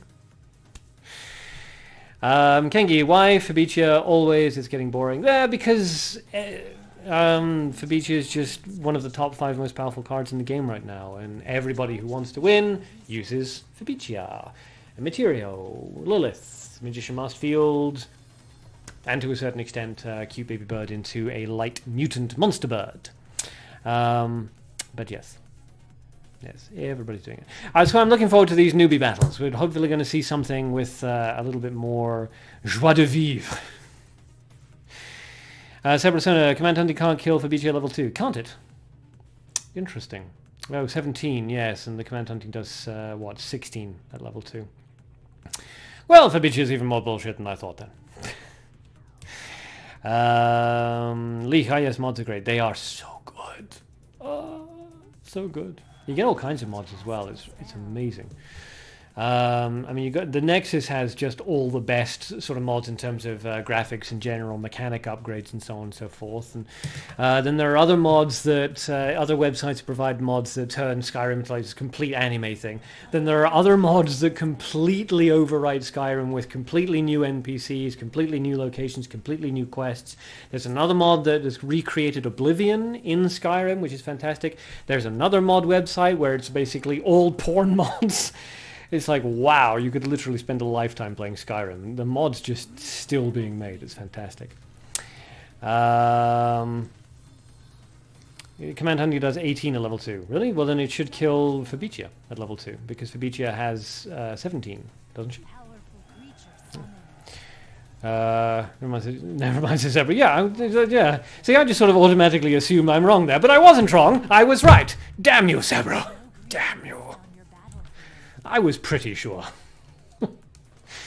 Alright, so the PLA comes out. That's going to counter the Assistant Ana, of course, but the Citizen remains on the field without any counters by Evil Bard. But of course, you know, killing the Citizen is going to give Elonisama back to light resources. At level 1, Command Hunting deals 16. Yeah. See, I thought that it was fine, but then Sabrosona got me doubting myself. As it turns out, wrongly. But I'm such a gentleman. I don't argue with a lady. That's my excuse. Leech, online Skyrim is happening soon, I hope. Well, yeah, that would be amazing. I mean, there's already a mod out there that kind of sort of does it, but it's not easy to make it work. But you can currently co-op with a friend.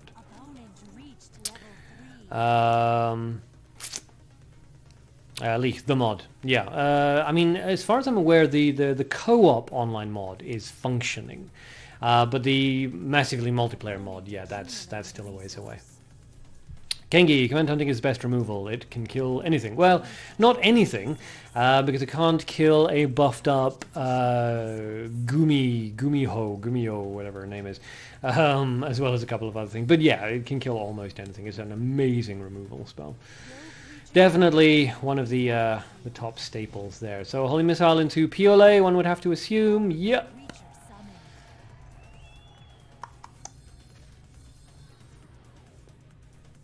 I mean, the thing with the with decks that are basically, you know, ranked decks is that you can pretty much anticipate every single move like 5 turns in advance. Alrighty, Gumiho. What am I? What's the red? Is Gumiho something? And it's the something that I was getting confused on. Is Gumiho Yoryung? Something like that. Kengi, and not Camellia. No. Command hunting can easily kill Gumiho. It cannot, actually. Not the original form. It can kill the transformed version, but it cannot kill the standard version of Gumiho if she gets, I think it's 2 creatures. There just needs to be 2 creatures she drains life from, and then she outpaces command hunting. Leek, Hero's Command can kill anything. Yes, Hero's Command can kill literally anything. Choryung, that's what I was thinking. That's where I was getting confused. Choryung. Alright, out comes a Linker Elvenkier. Yep, blop blop. So that's going to give Evil Bard back 5 HP. As well as Linker Elvenkier himself, of course, but Linker Elvenkier is still vulnerable to basically any removal spell. Goes for the capture instead. Interesting choice. Going to force Evil Bard to remove the Linker Elvenkier. Goes for a double charge, one would assume. Elanisama being quite a defensive style player. Yep, so there it goes. Alright, so the Linker Elvenkier is up at 22, which forces a surprise attack removal, and out it goes. Bye-bye to the Linker Elvenkier. Its ability did activate though, and gave Elanisama back 5 HP, which is nice for Elanisama. Not so good for Evil Bard. Both players going for charge, nobody wanting to cede resource control to the other. Elanisama resources, just a whole pile of them going into mana. She's probably wishing that that was a little bit better balanced out, but hey, so it goes. Evil Bard charging up, and his resources beginning to skew towards light. Yep, there we go, 2 charges, both into light. Third action, another charge, one would have to assume, unless you want to play an aggressive creature, force a response from Elanisama before she has a chance to generate too many resources. Nope, goes for the charge. Okay, Eric Daniel, I'll be back in 20 minutes. Hope there's time for the newbie battle. I hope so too. We got to finish this battle, and then it's Kengi versus Mortal Kombat, and then it's your battle. So hopefully you'll be back in time.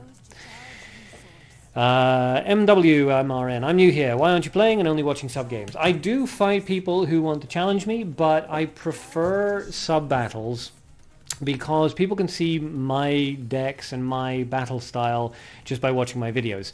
The advantage to sub battles is, there's a lot of them actually. One of them, it allows people to see other battle styles, other deck styles that may suit them better than my particular style of deck creation and play. The other reason is that it gives players a place to play PvP matches that aren't completely meta-dominated. You can actually play here and not go up against gimmicks and not go up against Lilith and try some weird and wonderful stuff and just go a little bit crazy. So that's why we go for the sub-battles. Also, of course, you get given gems because I want to give them out, so hey. But yes, that's why we predominantly do sub-battles. That being said, if people do say, you know, oh, I really want to fight you, then absolutely I allow that. Generally, though, I prefer people to ask me on the Discord in private messages. I generally get a couple of challenges a day in private message on the Discord, and I respond to as many as I possibly can. So yeah, if you want to fight me, just come onto the Discord and I'm more than happy to. But right now I prefer to show off these different play styles and deck styles, as well as give people a place to play that's not completely gimmick dominated. So both players still playing very defensively here. Elanisama and Evil Bard's HP almost neck and neck. Evil Bard leading in terms of resources, although of course that could quite easily turn around. Fabicia comes out once again. Elanisama does have enough resources for a command hunting though, so that's a bold bait out there on Evil Bard's side. Alright, time's up. I attack with my monster. Yes. I miss Duelings. Leech, you can challenge me if you want. Yep, you can challenge me if you want. Mortal Kombat, OMG, I'm going to get destroyed, possibly. But, hey, it doesn't matter who wins and who loses. In these sub-battles, nobody's going to look at a win and go, oh my god, you won, you're the greatest ever. They're just going to look at the deck you used and went, oh my god, you used a deck comprised entirely of Cher, you're awesome. We're more interested in sort of imaginative play here than anything else. Ember, hello Arcadean. I remember watching you play this game like a decade ago. Surprised you're still into it. Yeah, I'm surprised and I'm still doing it as well, but people kept on requesting that I do it. Every video I released that wasn't Mabinogi Duel, people go, hey, where's the Mabinogi Duel live streams? So, hey, we're doing this again. Arya, is the stream will take long? It's late here. No, we're going to finish off this battle. Kengi versus Mortal Kombat, Sabrosona versus Eric Daniel, and we'll finish up there. Kengi, just capture Fabicia. Well, then Evil Bar can just command hunting it, so it kind of just like... Lee, stop with the Fabicia already! Kengi beat them with their own cards. It's also a possibility.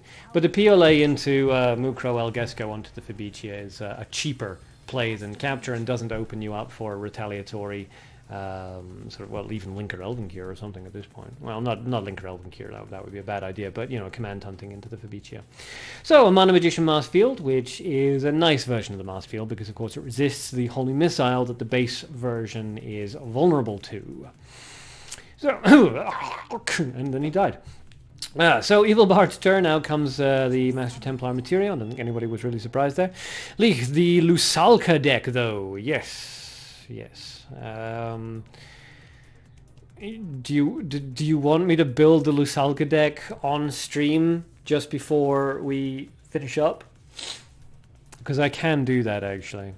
Remind me, if anybody wants me to build the double Lusalka mutant deck before we finish the live stream up after the sub battles, say yes now, and then remind me at the end of the live stream, and I'll do it. So the Materio puts Anna into the cutting box and kills the Magician Masked Field. Mortal Kombat, this is such a long fight. Yes, it really is. Oh, there's a nice capture there by Olanisama. Both players, of course, are very, very good players, and both of them are running very strong decks. So there's the capture onto the Materio. That is going to result in the death of the Leopard, of course. In fact, actually, when does he summon it? No, it's every turn. So it will result in the death of the Leopard on the following turn, not at the end of this one. Arya, want to sell me one of your Lusalkas? Not yet. Maybe later.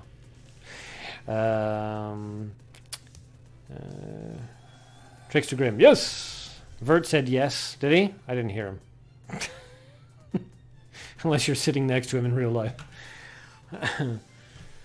Sabro did too. You're just okay, I see what you're doing. You're just pretending. What was that? There was another capture on Evil Bard's side, so back goes the Materio. He doesn't want Elunisama to maintain control of that. Of course, the Master Templar Materio is not really going to be doing anything right now. The Anna is going to pop out of her cutting box if Evil Bard doesn't kill it. So there it goes. There's the Linker Elvengear. That's not going to kill the cutting box, though, which is interesting. So Elunisama's turn... Ugh. No really great options here. Holy Spear would be decent, though not ideal. But I don't really see that she has the resources to do anything else, unfortunately, for her. Yes, I mean, the Lin is, of course, going to kill the Leopard. You can kill the Master Templar Materia with a light removal, but it still leaves Linker Elvengear out onto the field, who's going to continue to boost up Evil Bard. Discard into Nature... Or was that light? It looked like it was a discard into nature. Though. Oh yeah, it was a discard into nature for the command hunting. Okay, so the citizens appear. There was a 33% chance that the citizen would not appear in the middle, but fortunately for Elunisama, one of them did, and that allowed the command hunter to come out and take care of the Master Templar Materio. So that is a lot of damage now on Elunisama's side of the field. Evil Bard is going to be generating 5 HP back at the end of every turn.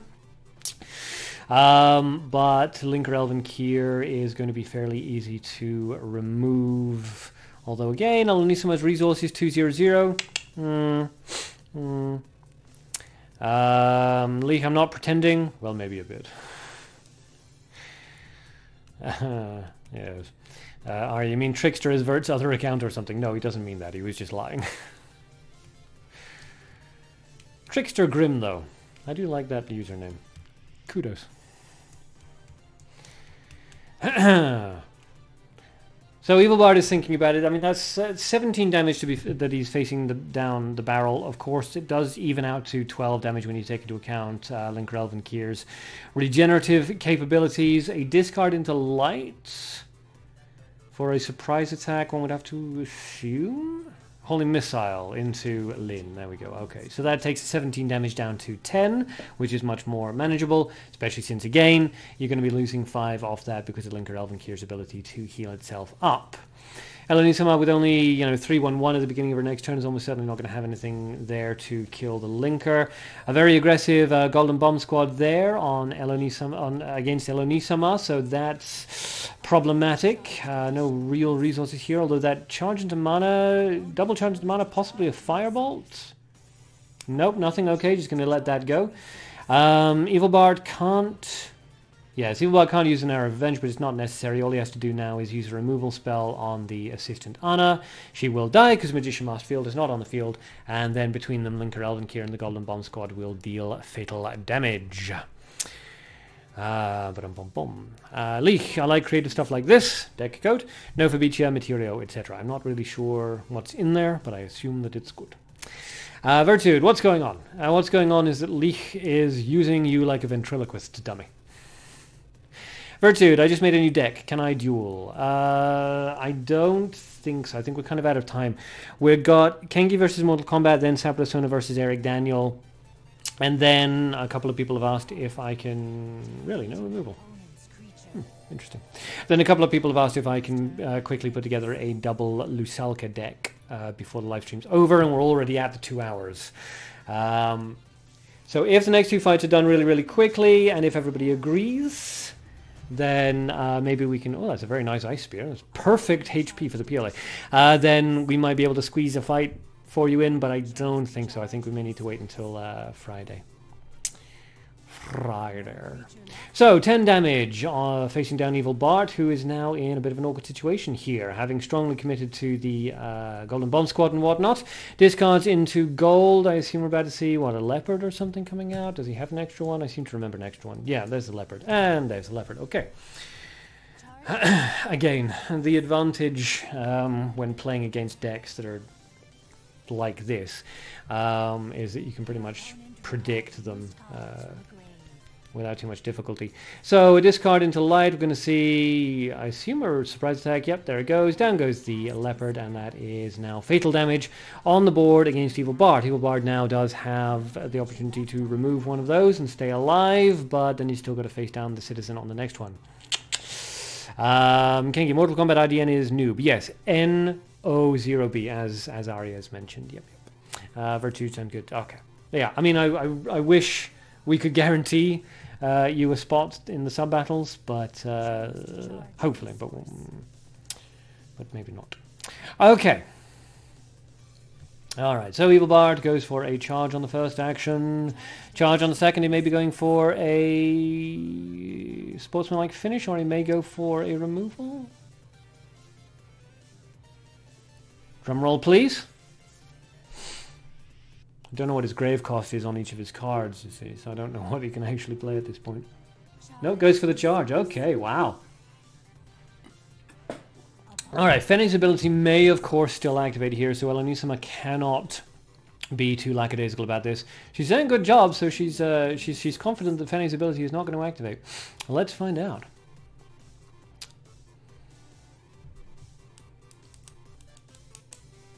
Okay, goes for the triple charge. All right, drum roll again, and Fenning's ability activates. Hey, who did not see that coming?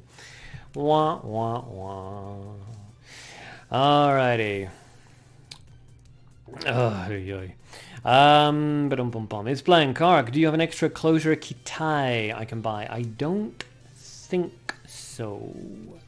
I don't think I do.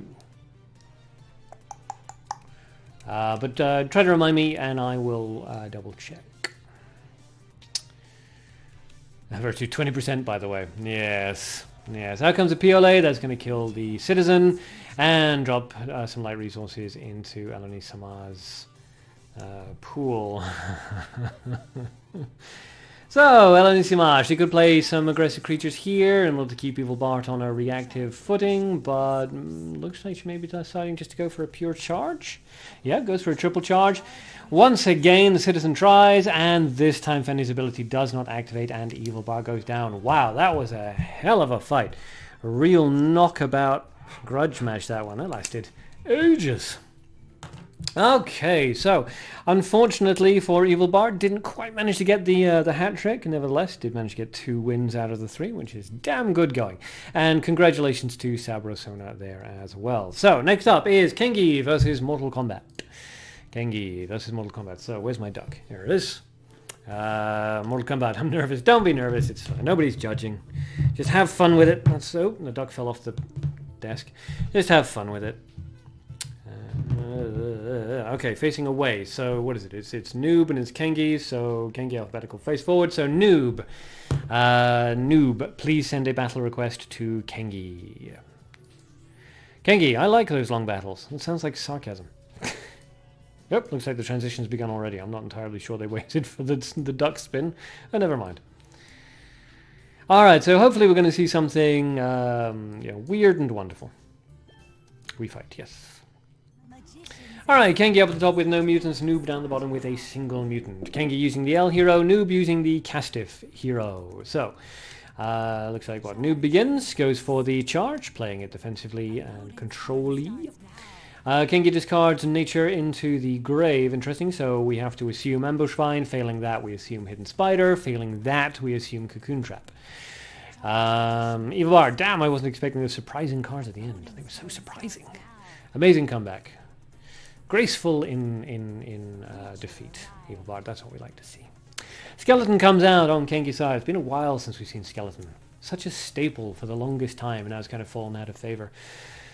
Hunt comes out, that takes care of the Skeleton, which is obviously a negative resource trade for Noob, but, really the best you can hope to do with those resources. Now, I was going to say if Noob has a Goblin Shredder, now would be an excellent time to play it, but apparently not. He may still have one and decide to play it now.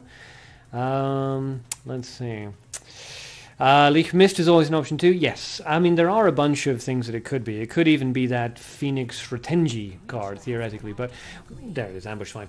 Ambush Vine is the most popular, followed by Hidden Spider, followed by Cocoon Trap. If it's not one of those 3, then it could be anything. Golden Eagle comes out, takes care of the Ambush Vine, which is nice for that vampire. Delight Ibrahim, how late am I? Very late, 2 hours and 7 minutes late. Normally we would have stopped already. Out comes the Shadow Vampire, excellent. So the elephant's going to kill the eagle, and that does weaken the vampire down to being well within range of the Shadow Vampire kill. Although almost certainly would have been anyway. Delight woke up at like 10. Well, I hope you enjoyed your lion. Evil Bart, Eagle is good for Noob too. Yes, yes. Okay, well there's the... what was that? Cocoon Trap and Ambush Vine, so it's both. It's the Red Dragon! Shoop! Cocooned. Poor Red Dragon. It never stood a chance. Leech BRB. Okay, so that was what? Paralyzing Bullet. That allows the Shadow Vampire to just immediately kill that vamp, and that is 7 damage facing down Noob. The Cocoon still has 2 turns before it's going to transform, so the Ambush Vine is obviously going to kill it on the next turn. It's not going to be given the chance. Hunt comes out, it's going to put the Ambush Vine right back into the grave, so Noob's going to have to remember that that's in there if Kengi chooses not to revive, which he almost certainly won't, given that he's playing the L hero, and L heroes hate to revive. Dear me. So a vampire comes out in front of the Cocoon, going to drain just a teeny weeny bit of the health off that. That does leave 12 damage on Kengi's side of the field. The Cocoon, of course, would return, but whilst Noob could kill the vampire, just give the Cocoon a chance. Generally, once something goes into a Cocoon, you just kind of assume that it's dead. Kengi's got more than enough resources to remove it. Still, I mean, if there was some sort of like free summon counterspell shenanigans you could go for here just to keep that Red Dragon alive one more turn, that would be amazing. That Cocoon rather alive one more turn, that would be amazing, because it would be a super powered Red Dragon, which would be the most fun thing ever. Looks like Noob's just going to go for the charge, though. Going to let that cocoon die a natural death at the hands of the vampire and take 7 damage from the elephant and the shadow vampire. Kengi goes for the charge, no reason to do anything else when you have battlefield control, and it's back to Noob's turn. Now the red dragon at level 3 costs 9, yes, so it's going to cost 10 because of the grave cost, so nowhere near being able to afford it. Again, an earthquake would be nice right about now, but people don't use earthquake as a general rule, and not enough gold resources for a flame emission. There's a revive that's going to hurt Noob by 7 and give Kengi back his creature cards. Ilbard, has anyone tried the Eagle Leader deck? I think Luke Harcry actually ran that ages and ages and ages ago. Made a push for it. And Noob forfeits, not having any answers to the Vampire, Elephant, and the Shadow Vampire. So, well played there to Mortal Kombat. Oops, I'm circling the wrong one. And congratulations to Kengi. Nice to see some Noob decks. Alright, so Sabrosona versus Eric Daniel, if he is around. So Eric, if you are back, please let me know, so that we know whether or not you're ready for the noob battle against Sabrosona.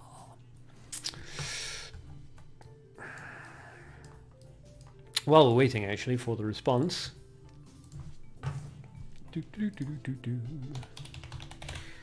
Now, let's see if I actually do have one.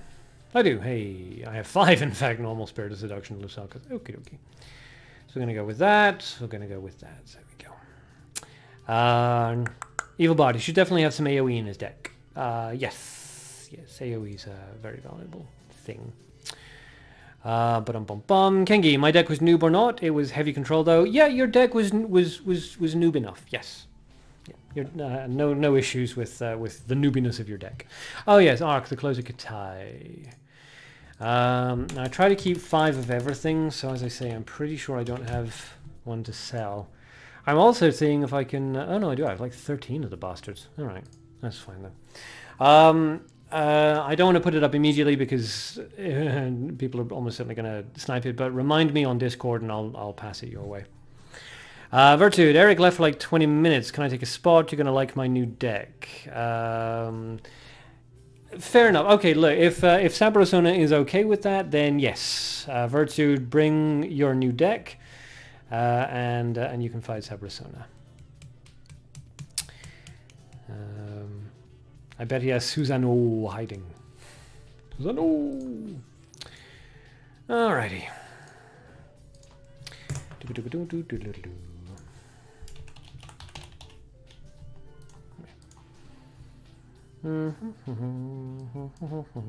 So that's what. Actually, we don't need that, do we? Because I have 3 stars. We got the Spirit of Seduction, Masalka.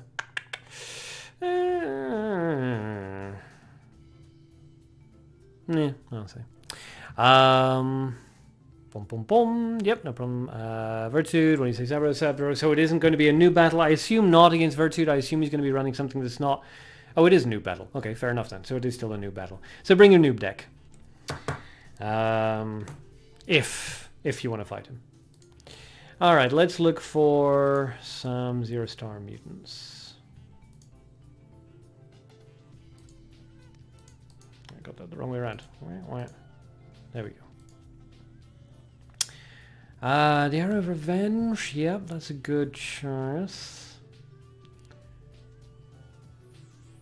Yeah, maybe the Arrow of Revenge. Light Elf is also really good, actually. Light Blue Dark, we can give that a try. Yes, so Sabro, duel? No duel.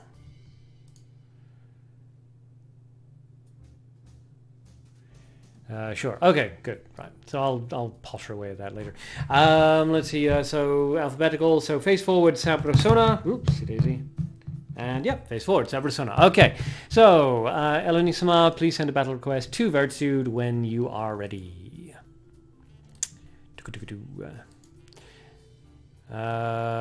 It's blank. Arc is Conventicle mana -1, a good card. I really doubt it, given that Conventicle is not good. Hold on, let me just double check that though.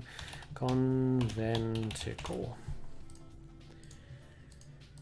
Oops, daisy. If someone wants 3... Oh, it's that one, yeah. So, yeah, it's -1, so it'll never get higher than that with less than 3 costs. No, it's not very good. MWMRN, why do I always play against Asian tryhards? I don't know.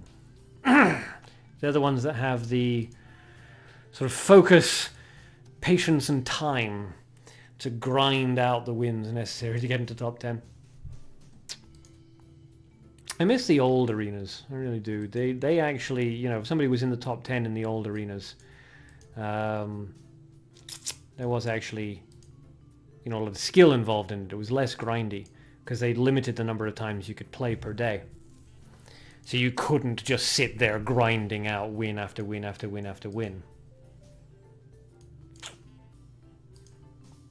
That didn't last for very long, though. Alright, so Elanisama and Virtude both online. Good, good, good. Good. Arc, I think Sabra can battle me with noob deck. No, we're already way past time for the live stream to finish. So we're going to have this fight. If Eric appears, then we'll do his fight because I promised him. But otherwise, we really have to stop. So, Virtue down the bottom with 2 mutants, gold, green, and light, and Elanisama up at the top with 0 mutants. So, noob fights. Now, Virtue said I'm going to like this, and given that he has golden nature in his deck, does it begin with war and end with lords? One hopes. If she said she would mean.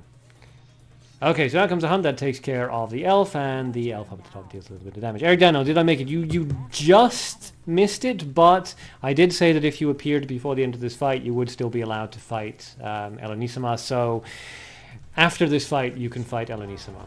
Out comes the Goblin Shredder, and that deals with the elf, leaving itself as battle presence on the field. Out comes the Goblin Bomb Squad, and now Virtude has to level up. There we go. Kinky Virtude going to play Tiger. Could be.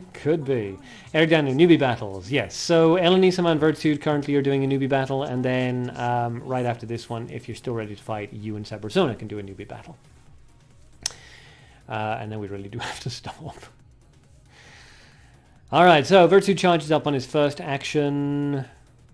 I mean, he's pretty much just got to ignore that whole Goblin Bomb Squad, Goblin Shredder thing. But will he play an aggressive light creature, or is he going to just charge up and try to maintain as large a resource lead as possible? Is the question we ask ourselves.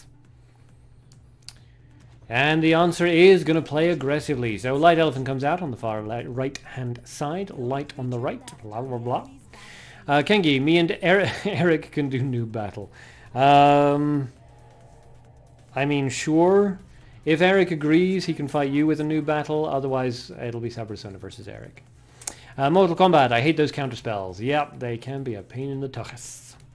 So, what is that? Golden Grave Keeper, which is going to boost the darkness, and a normal vampire, which is going to drain off the elephant. The Golden Garden Cat comes out in the middle, and that's going to take care of the vampire, allowing the elephant to deal 4 damage.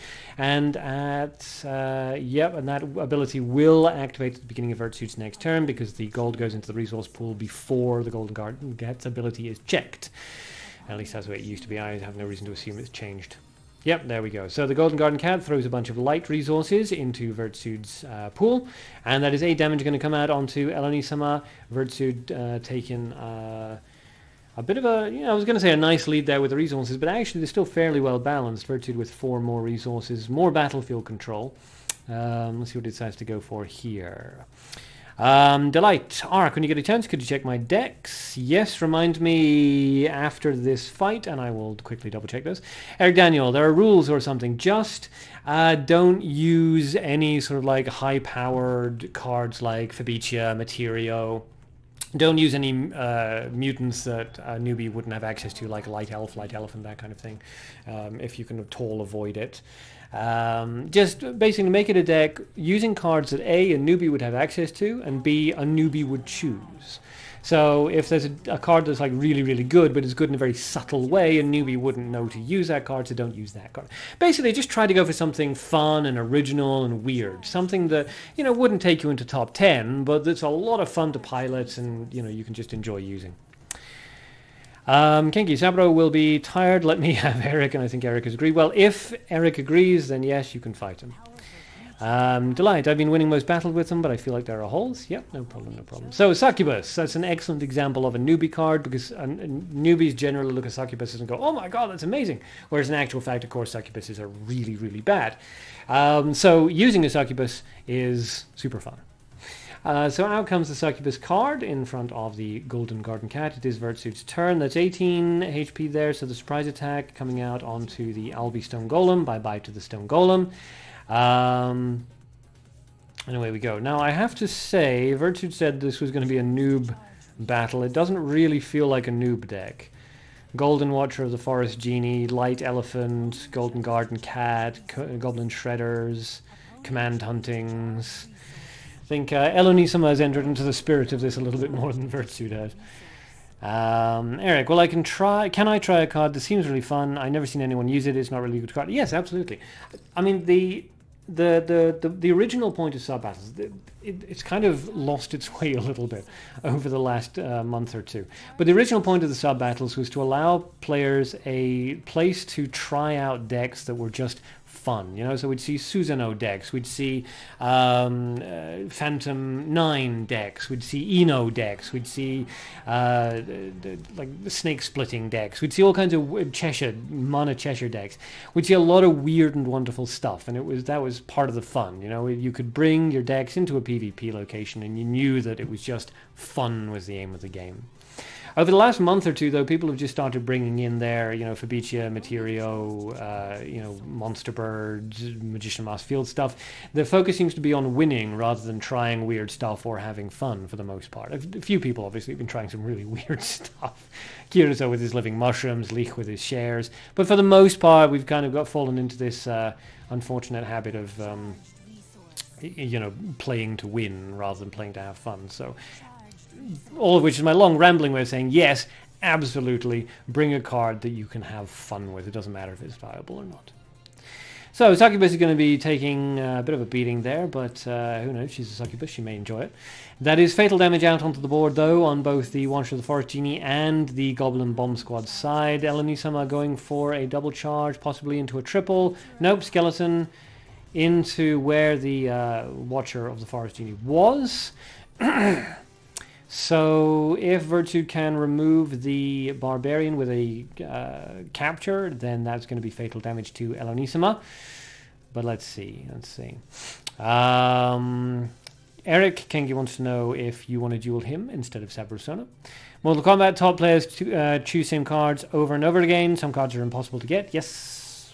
Yeah, I mean, there is a top 5 that has just been used for the last infinity, for the last 8 months at the very least, as people have figured them out. And of course, there's new EXT cards like Gentleman's Plum Blossom, which is just ridiculously, stupidly annoying to deal with. But yeah, the top ranked players, basically all of them are going to be playing pretty much the same deck, which is fine, but yeah, it is boring. That's why we have these sub battles, so the players can play something different, something unusual, so we don't see the same thing over and over again, ideally. Starting next sub battle thing, I think I'm going to really stress the whole creativity point. Eric, yes, no problem, good. Okay, so Kengi versus Eric. Noob battle, remember, noob battle. Kengi, my Hanjo deck will be in top 10 though. Yes, I saw that you'd actually got a Hanjo deck up into the top 10. But I think... Oh, that's fun. Yeah, and Elonisama goes for a Potion of Life. I do, that's a lot of fun. And the Albi Stone Golem. I think everybody wants to see the screenshot of your tickets, though, so that we can see that you are actually using Hanjo more than any other deck, and you're not just having Hanjo as your third deck and then just using your other 2 to rank up to 10. But yes, it's still fun. Fun to see.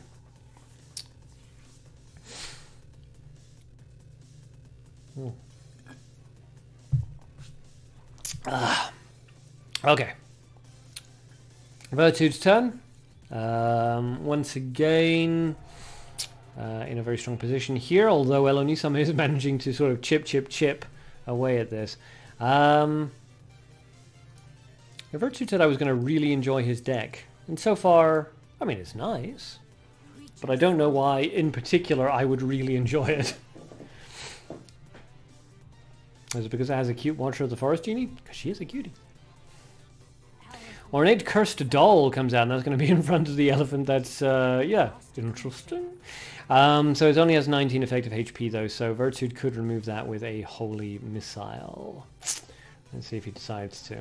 The Golden Garden Cat is, of course, going to be generating resources at the beginning of his next turn, so that's going to be a lot of light resources. A lot of light. Let's see. Kingi, I can show all my monthly decks in Discord. We'll do after stream. Okay, that will be very helpful for everybody. Always nice to see people sharing decks and things in the Discord. That's what we like to see. Leek, I'll make a competitive share deck one day and start climbing up the ranks. And on that day, we will hail you as our god. Build a small shrine to you. I'll roll all of your own. Alright, so... Virtue not choosing so far, at least, to answer that Ornate Cursed Doll, which is quite interesting. He's just going to let the elephant smack into it. Ooh. Delight. I love the Discord. Aw, the Discord loves you. I mean, I shouldn't rely on the Discord as much as I do, but I don't like Facebook and Twitter and things like that. Being constantly connected to other people just makes me go, no, go away. So I like the Discord because it's like a chat room. You can go in, you can go out. It's no big deal. It's right there. So I tend to rely on that a lot. But then, you know, like the vast majority of people are like, I don't have Discord or I don't want to join Discord. And that's completely fair enough, but I keep forgetting to actually post things on Facebook and Twitter and things like that. So if you're not on the Discord, you tend to be kind of not getting the information that you really should be getting.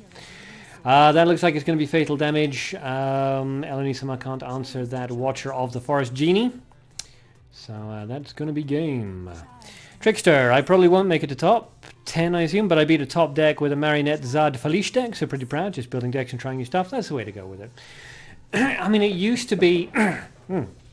It used to be a source of pride to get into top 10, but these days it's just kind of like, oh yeah, you know, good job. You had a lot of time on your hands, unfortunately. I mean, again, you know, the players that get into top 10 tend to be very good players, but getting into top 10 doesn't really have the weight of, holy crap, I got into top 10 that it used to, which is...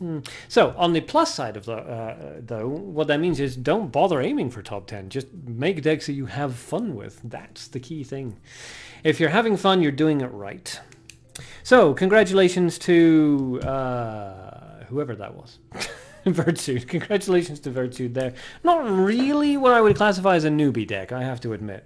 Sabrosona wins the Seal of Enjoyment on that fight, and Virtue wins the actual fight. So, up next, I'm like going to scratch things off, but let's scratch off. So, next fight is going to be between Kengi and Eric Daniels. So, Kengi versus Eric. Let me spin. So Eric, alphabetical first. So face forward for Eric, face back for Kengi, facing back. So Kengi, please send a battle request to Eric. Kengi, send a battle request to Eric. It's blank. You have to dedicate time to keep up with the top 10. Yeah, it's a grind. It's a hell of a grind. Eric, I'll try to rebuild my old newbie awesome deck for the next time. Fair enough. But unfortunately, your full share deck doesn't work with me. Mwahahahaha. Yeah. Doesn't really work on anybody. Let's be completely honest here. It is a full share deck. Mortal Kombat. Exists any different vampire bat than dark? No. Delight, give me your holy wisdom. Oh yes, on your decks. Let's fight Kengi. Kengi and Eric have to add each other. So Delight, very quickly post your deck codes again, and I'll actually write them down on this post-it note, and then we'll look at them as soon as I can. So Kengi and Eric need to exchange there. Virtue, I used double Genie. Because when she came out, you said you really enjoyed it. I did really enjoy her, yeah. She's kind of unfortunately faded into obscurity a little bit. But yes, I enjoy her. I'm not sure why I was targeted specifically for that, though. I enjoy a lot of cards. You got my hopes up for a Warlord is the real problem here, and then, you know, it's dashed on the rocks. So... sad quack. All right, Leek. Oh, I've won many times with my shares. Yeah. Yes. I'm not even going to go there. Delight, I like how you see things 30 seconds after type. Yes, well, that's the like. I could set the thing for basically no latency, but then there would be no ability to rewind the stream for people. And people have used that ability before, so.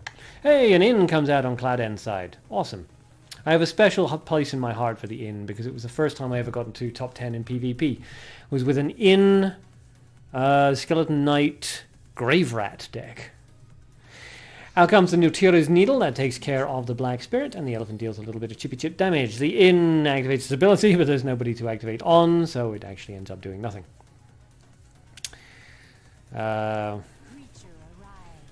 out comes a Garden of Life. Okay, interesting choice. Let's see if Kengi's running a lot of removal spells. Which... no, he's not. Interesting. Okay, so the... Garden of Life does generate its one resource now. Garden of Life costs one, I think. So at this point it's paid for its own cost, but it hasn't made a profit.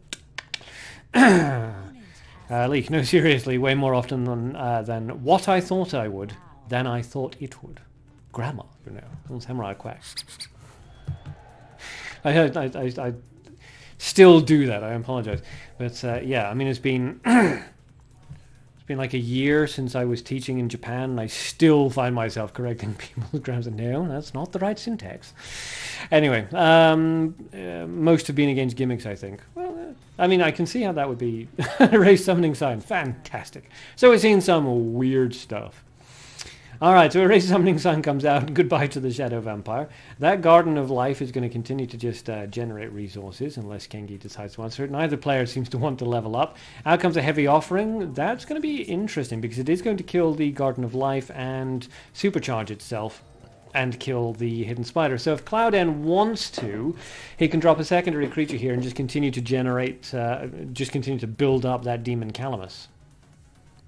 If you want, in fact, that would probably be the smartest choice here, is to drop another creature. Either Kengi...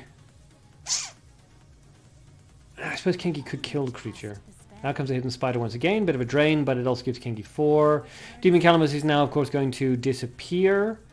I don't know that it gives its resources back when it's the result of a Heavy Offering. No, I can't anyway, because Cloud doesn't have darkness resources. We've been doing this live stream for 2.5 hours. I'm in a very hot room. I'm beginning to get a bit woozy. I meant I would win, so I am correct. What? So I am correct. What? Grammatically? No, you're not. Way more often than what I thought I would is not grammatically accurate. You don't say what I thought unless you're saying that's what I thought. Way more often than I thought I would be correct grammar. You started me off again. Virtude Sabro, why not double Albi Stone Golem? Because that's not really newbie. That would require a gold golem, which basically impossible for a newbie to get a hold of right now. Out comes the Crusader. The elephant has 0 attack value, so no reason to deal with that. Just leave it as a dead card and force Kengi into playing into the remaining 4. Crusader levels itself up, buffs itself up, and that's going to be 5 damage coming out into Kengi. Eric, Kengi is Mr. Nice Guy. Yes, Mr. Nice Guy. What was that? Mr. Brightside, that was the one. Sub-Persona newbie wouldn't have gold Albi. Yep. Yup. True. RR Lurker, 22 years old, single but something. What was that he said? Single but hopefully not for long. And then he got cut off. RR Lurker, good lord. Attacks the enemy with the lowest HP, kills an enemy and deals so much defense as its attack. On another enemy, attack and defense up 2 and attack up to 7. Okay, it's a weird guy. But fun. Alright, so, Leek, I'm not a native English speaker, so I know I really shouldn't correct people's grammar. It doesn't serve any purpose other than make me look like a dick. But it's just habit at this point. Taught for like 5 years, and so anytime somebody says something wrong, I just instinctively correct them, because that's what, obviously, they want you to do in the eikaiwas and kindergartens and so on and so forth that I taught at. But yeah, I really shouldn't be correcting people like that. Virtude, I kind of got newbie and not played mixed together, then, yeah, you're right, yeah. Yes, the idea was just to create some newbie decks so that people like Mortal Kombat and Arya was also looking for some newbie fights, just so that people who are new to the game or don't have very good cards and so on and so forth could actually get involved in the sub battles and have some fun. Hey, Nirvana! I actually really like Nirvana. I mean, she's not great, but I really like her. Oops, you're dropping the pen. Leek, no, I appreciate it since I think I'm fairly good in it. You're amazing in English, honestly. I mean, I would have assumed that you were a native English speaker, put it that way. I would just have assumed you were a native English speaker in the way that, you know, most native English speakers aren't actually that great at English. I mean, you're very, very good, but most native English speakers don't know the grammatical rules, is what I'm trying to get across. You know, if you ask them to conjugate a verb, they just go, "What? I'm no good at cooking." Okay, so congratulations to, I'm pretty sure that was Kengi, and well played there to Cloud N. A good knockabout fight. Always nice to see some weird cards there. Also Nirvana. So Nirvana automatically, you win the Arcadian Seal of Enjoyment for that one. Just because I like Nirvana. At least, knowing more is always nice. The more you know. I should have that on a little bring up thing. Eric, Lurker works better than I expected. Yeah, it's actually not bad. Delight, yay, Wisdom, yes. So, Delight, very, very, very quickly, if you post your deck codes again, I will take a look at your decks. Yes. Okay. Whew. Very quickly, though, because the world's going like, woo, it's so hot in here. It's like 22 degrees outside, and this is a small room, and I had to shut the window so there was no noise. Mortal Kombat, noob decks are cool. I get inspirations for new decks. Good, excellent. Maybe we'll have some more, you know, specifically noob fights in the next sub-battle. The next sub-battles I am going to say right now, and I will repeat in the Discord, and I'll repeat the next Mabinogi Duel live stream we have. Let's try some weird and wonderful stuff. Let's get away from the ranked battles and things like this. Everybody's really bored of Fabicia and Materio and you know, Magician Mask Field and all these standard cards. It's just like, oh yes, I know what they're going to do 3 turns in advance, blah blah blah. So let's try to move into some more unusual stuff. Let's see some weird collaboration cards. Let's see some odd 5 stars. Let's see some more people running Warlord decks. Let's see some weird shit. Delight, higher in chat. Yeah, I can't scroll it up though because then I won't see what's happening down below. So just very, very quickly post it again. Mortal Kombat. Finally, cards. What I get? Okay. Kengi. Arc, by the way, I used spell to kill my own cards, so I thought I won't entertainment title. I don't know what that means, but we were all very entertained. Okay, so Delight 6021 BC 60221, so 6021 BC. Caveman deck, Ogre deck. Interesting. Is this the right one? Doesn't seem right. Persona, I'm still learning English, but I don't know how to continue. I guess I'll read a dictionary, Kappa. The best possible way to learn any language is just to immerse yourself in it. Literally just immerse yourself in it. Watch as much English language shows as you can, listen to English language radio, talk to English language people, and just absorb as much as you can. That's literally it. That's how I learned what I know of Japanese. Okay, so interesting. All right, well, first things first, this is unbalanced. You've got 5 cards into black and 3 cards into gold. Always try to go for 4, 4, and 4. That's not you. Yeah, I didn't think it was you. So 6021. Well, hold on. Oops. I always click that button. I don't know why. All right, so 6021 BC. Yeah, so that wrong code, basically. 6021 B1B, so 6021 B1B. Is that right? Okay, there you go. So Sly Player. Kengi, my keyboard sucks. Yeah. Okay, so Barbarian King Tanak. Alright, this is much better. Alrighty then. Okay, so some good, some bad. So good cards: Paralyzing Bullet, Fiery Zealot, Aventur's Blue Spell Circle, Firebolt, Vampire. So Magician Masked Field. Bad cards, Kiss of the Succubus, Decipher Codex, Banishment, and Barbarian King Tanak, and Fireball. So-so cards in Mind Control. If you find that you're needing it, then sure. But honestly, I'd shuffle this around a little bit if I were you. So... First of all, a Mana Vampire +1 is better than a normal Vampire, so you could switch the normal Vampire and the Mind Control. You could put a Mana Vampire +1 in there, and instead of the normal Vampire, you could put an Arrow of Revenge. Decipher Codex isn't very useful. Summon Dead would be better there, and it would give you more protection against gimmicks. Banishment's not very good. I would put in either a Goblin Shredder or a Leopard, or a... In fact, no, actually, I'd put in a Flame Emission. For sure, because you're missing a good AoE. Firebolt isn't very good, or Fireball rather, the big one, the 5-cost one's not good. Replace that with a Black Spirit or an Imp, something like that would be better. And Kiss of Succubus isn't very good either. Replace that with, I mean, a bunch of things really. A Dark Firebolt would be fine. Drag to Hell would probably be okay. Suspicious Peddler would be all right. Skeleton would be all right. A lot of possibilities there. Even a Card Appraiser would be okay there. And Barbarian King Tanak's not very good. Obviously, the best replacement for Barbarian King Tanak in a deck like this would be Fabicia. But if you're going for something a little bit more unusual, Gold Jane would be fine. Trying to think of good gold finishers, really. There's not that many, are there? Ifrit actually would be okay. You could use her as a backup AoE. And I think that covers everything. Okay, so a lot of codes will come in, come back to those.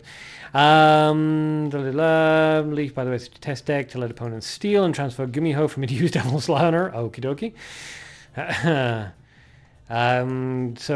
Most people, I don't think actually need the deck codes looked at, but I'll look at some of these. So Clostridium 602 1805.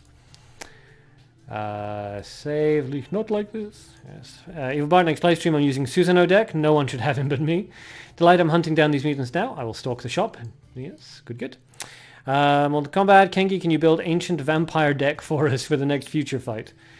Kengi, Ifrit, not Ifrit. Plus Orperia is killer deck. Yes, that's the old Resurrection deck. That was always a lot of fun. Okay, so interesting. So Puppeteer Zad Felish coupled with a Magician Masked Field. The mana is good. The +1 I'm not really so jazzed about with Magician Masked Field, but it's not the worst possible thing. You are missing AoE. Switch the Ice Bolt out for an Ice Spear. Switch the Beastkin Obi out. I'm not really 100% sure what you would switch that one out for in this deck, really. A good light finisher. I mean, Materio, again, is an obvious choice. A -1 Orperia actually would work out very well in a Puppeteer Zad Felish Magician Masked Field mana deck. So maybe a -1 Orperia actually for the Beastkin Obi. The Undertaker is okay, but a Dark Firebolt or a Drag to Hell, some sort of removal would probably work better there. Crusader's good. If you have Light Elf or Light Elephant, use that. Otherwise, Crusader's perfectly fine. But yeah, apart from that, that seems okay. Switch out the Ice Bolt for an Ice Spear. Switch out the Beastkin Obi for a -1 Orperia. Probably switch out the Undertaker for a removal spell or a Card Appraiser if you want something like that going. If you don't have a -1 Orperia, or you don't like the idea of Resurrection shenanigans, then a Golden Garden Cat would work, but you need to switch out the colors. So no, actually no, I stick to the Orperia for that one. If you're going for Zad Felish and Magician Masked Field, I would stick with the Orperia. Whew, Leek, my Natsume is good gold finisher. Well, yeah, I mean, I wouldn't call her a finisher, but she's definitely a good choice, yes. She's kind of utility more than finisher, but yeah, definitely a good choice. Kengi, I remember an ancient vamp deck. I can work on it. Good, bring that one to the next live stream. Evil Bard actually use cards that only revive. That's a killer deck. Yeah, that is kind of like gimmick though. The Resurrection Cycle decks are gimmick decks. I'm trying to change the deck as little as possible, and I'm certainly trying to not steer it towards a gimmick. But a Puppeteer Zad Felish Magician Masked Field with a -1 Orperia or a standard Orperia. would work fine with that deck. You know, minimal changes, but still decent. But yes, if you wanted to really knuckle down to it, then you would go gold instead of light. You'd go for the Feathers of the Phoenix.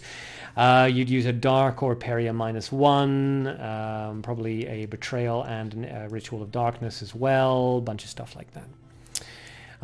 Delight, it might sound like a dumb question. What's the point of -1 cards? If the ability of a card does not change when it levels up, generally the -1s are better. Not always, but generally. If the ability is strong but doesn't get stronger as it levels up, go for the -1. If the ability does get stronger the more it levels up, then generally go for +1. There are exceptions. -1 Undine, Undine for example, that doesn't change, but -1 Undine's not quite so good because a -1 Undine misses the HP breakpoints that a normal Undine hits. But generally speaking, you'd use it for that. So Orperia -1, for example, you don't put Orperia out onto the field for its attack value or its HP value because both are pretty shit. And the Orperia is going to die immediately. What you're doing is you use the Orperia literally just to resurrect cards from your grave. That being the case, and given that her ability doesn't change as she levels up, you want the -1 Orperia because it costs 1 less resource.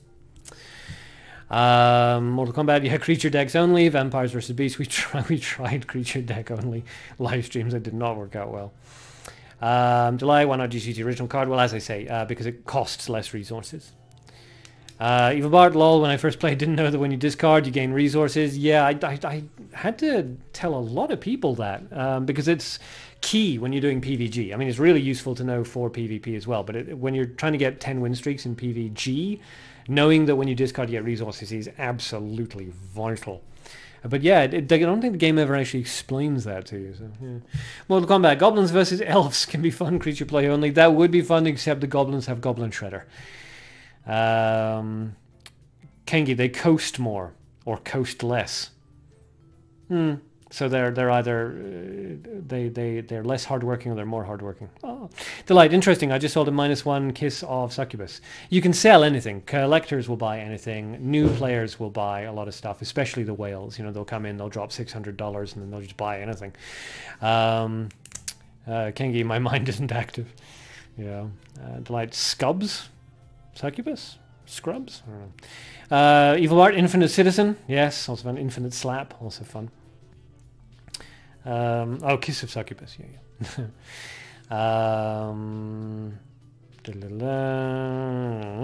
Kengi, -1 Kiss is good, I guess. A guy like me would like to run it. Yeah, I mean, it's fine for fun decks, absolutely. The thing is, Kiss of Succubus, just as a general rule, isn't very useful. There are better versions. I mean, why drop your opponent's stats when you could just kill them, is always the question. So you don't tend to see an awful lot of Kiss of the Succubus. And its ability does get worse, or it does get better the higher up it goes, so a -1 makes it less useful. Still, it's fun in fun decks, and if you've got a very, very specific combo you're working on, then you can use it for that. Yeah, don't buy that, though. Okay. Alright, so, Separate Sun Elves have light mutants, so Goblin Shredder isn't fully effective. Yeah, true. But unless you're going to run all light mutants, which is going to cripple your HP, the Goblins are still going to have the advantage, because every single elf is naturally nature. So you would need to make every single one of your elves light, in which case you're going to be starting out with like 15 HP. Not quite so good. Alright, so one more time I'm going to copy the Discord thing into the chat. You'll already have seen that like 30 seconds before I'm saying this. But yes, so we'll wrap up there. That's almost been 3 hours. Oh, I'm going to go and have a swim. Does Infinite Crusaders work? No, Infinite anything doesn't work, unfortunately. Infinite Squirrels is the most fun, though. Kengi, I'm about to post all my decks. Check them.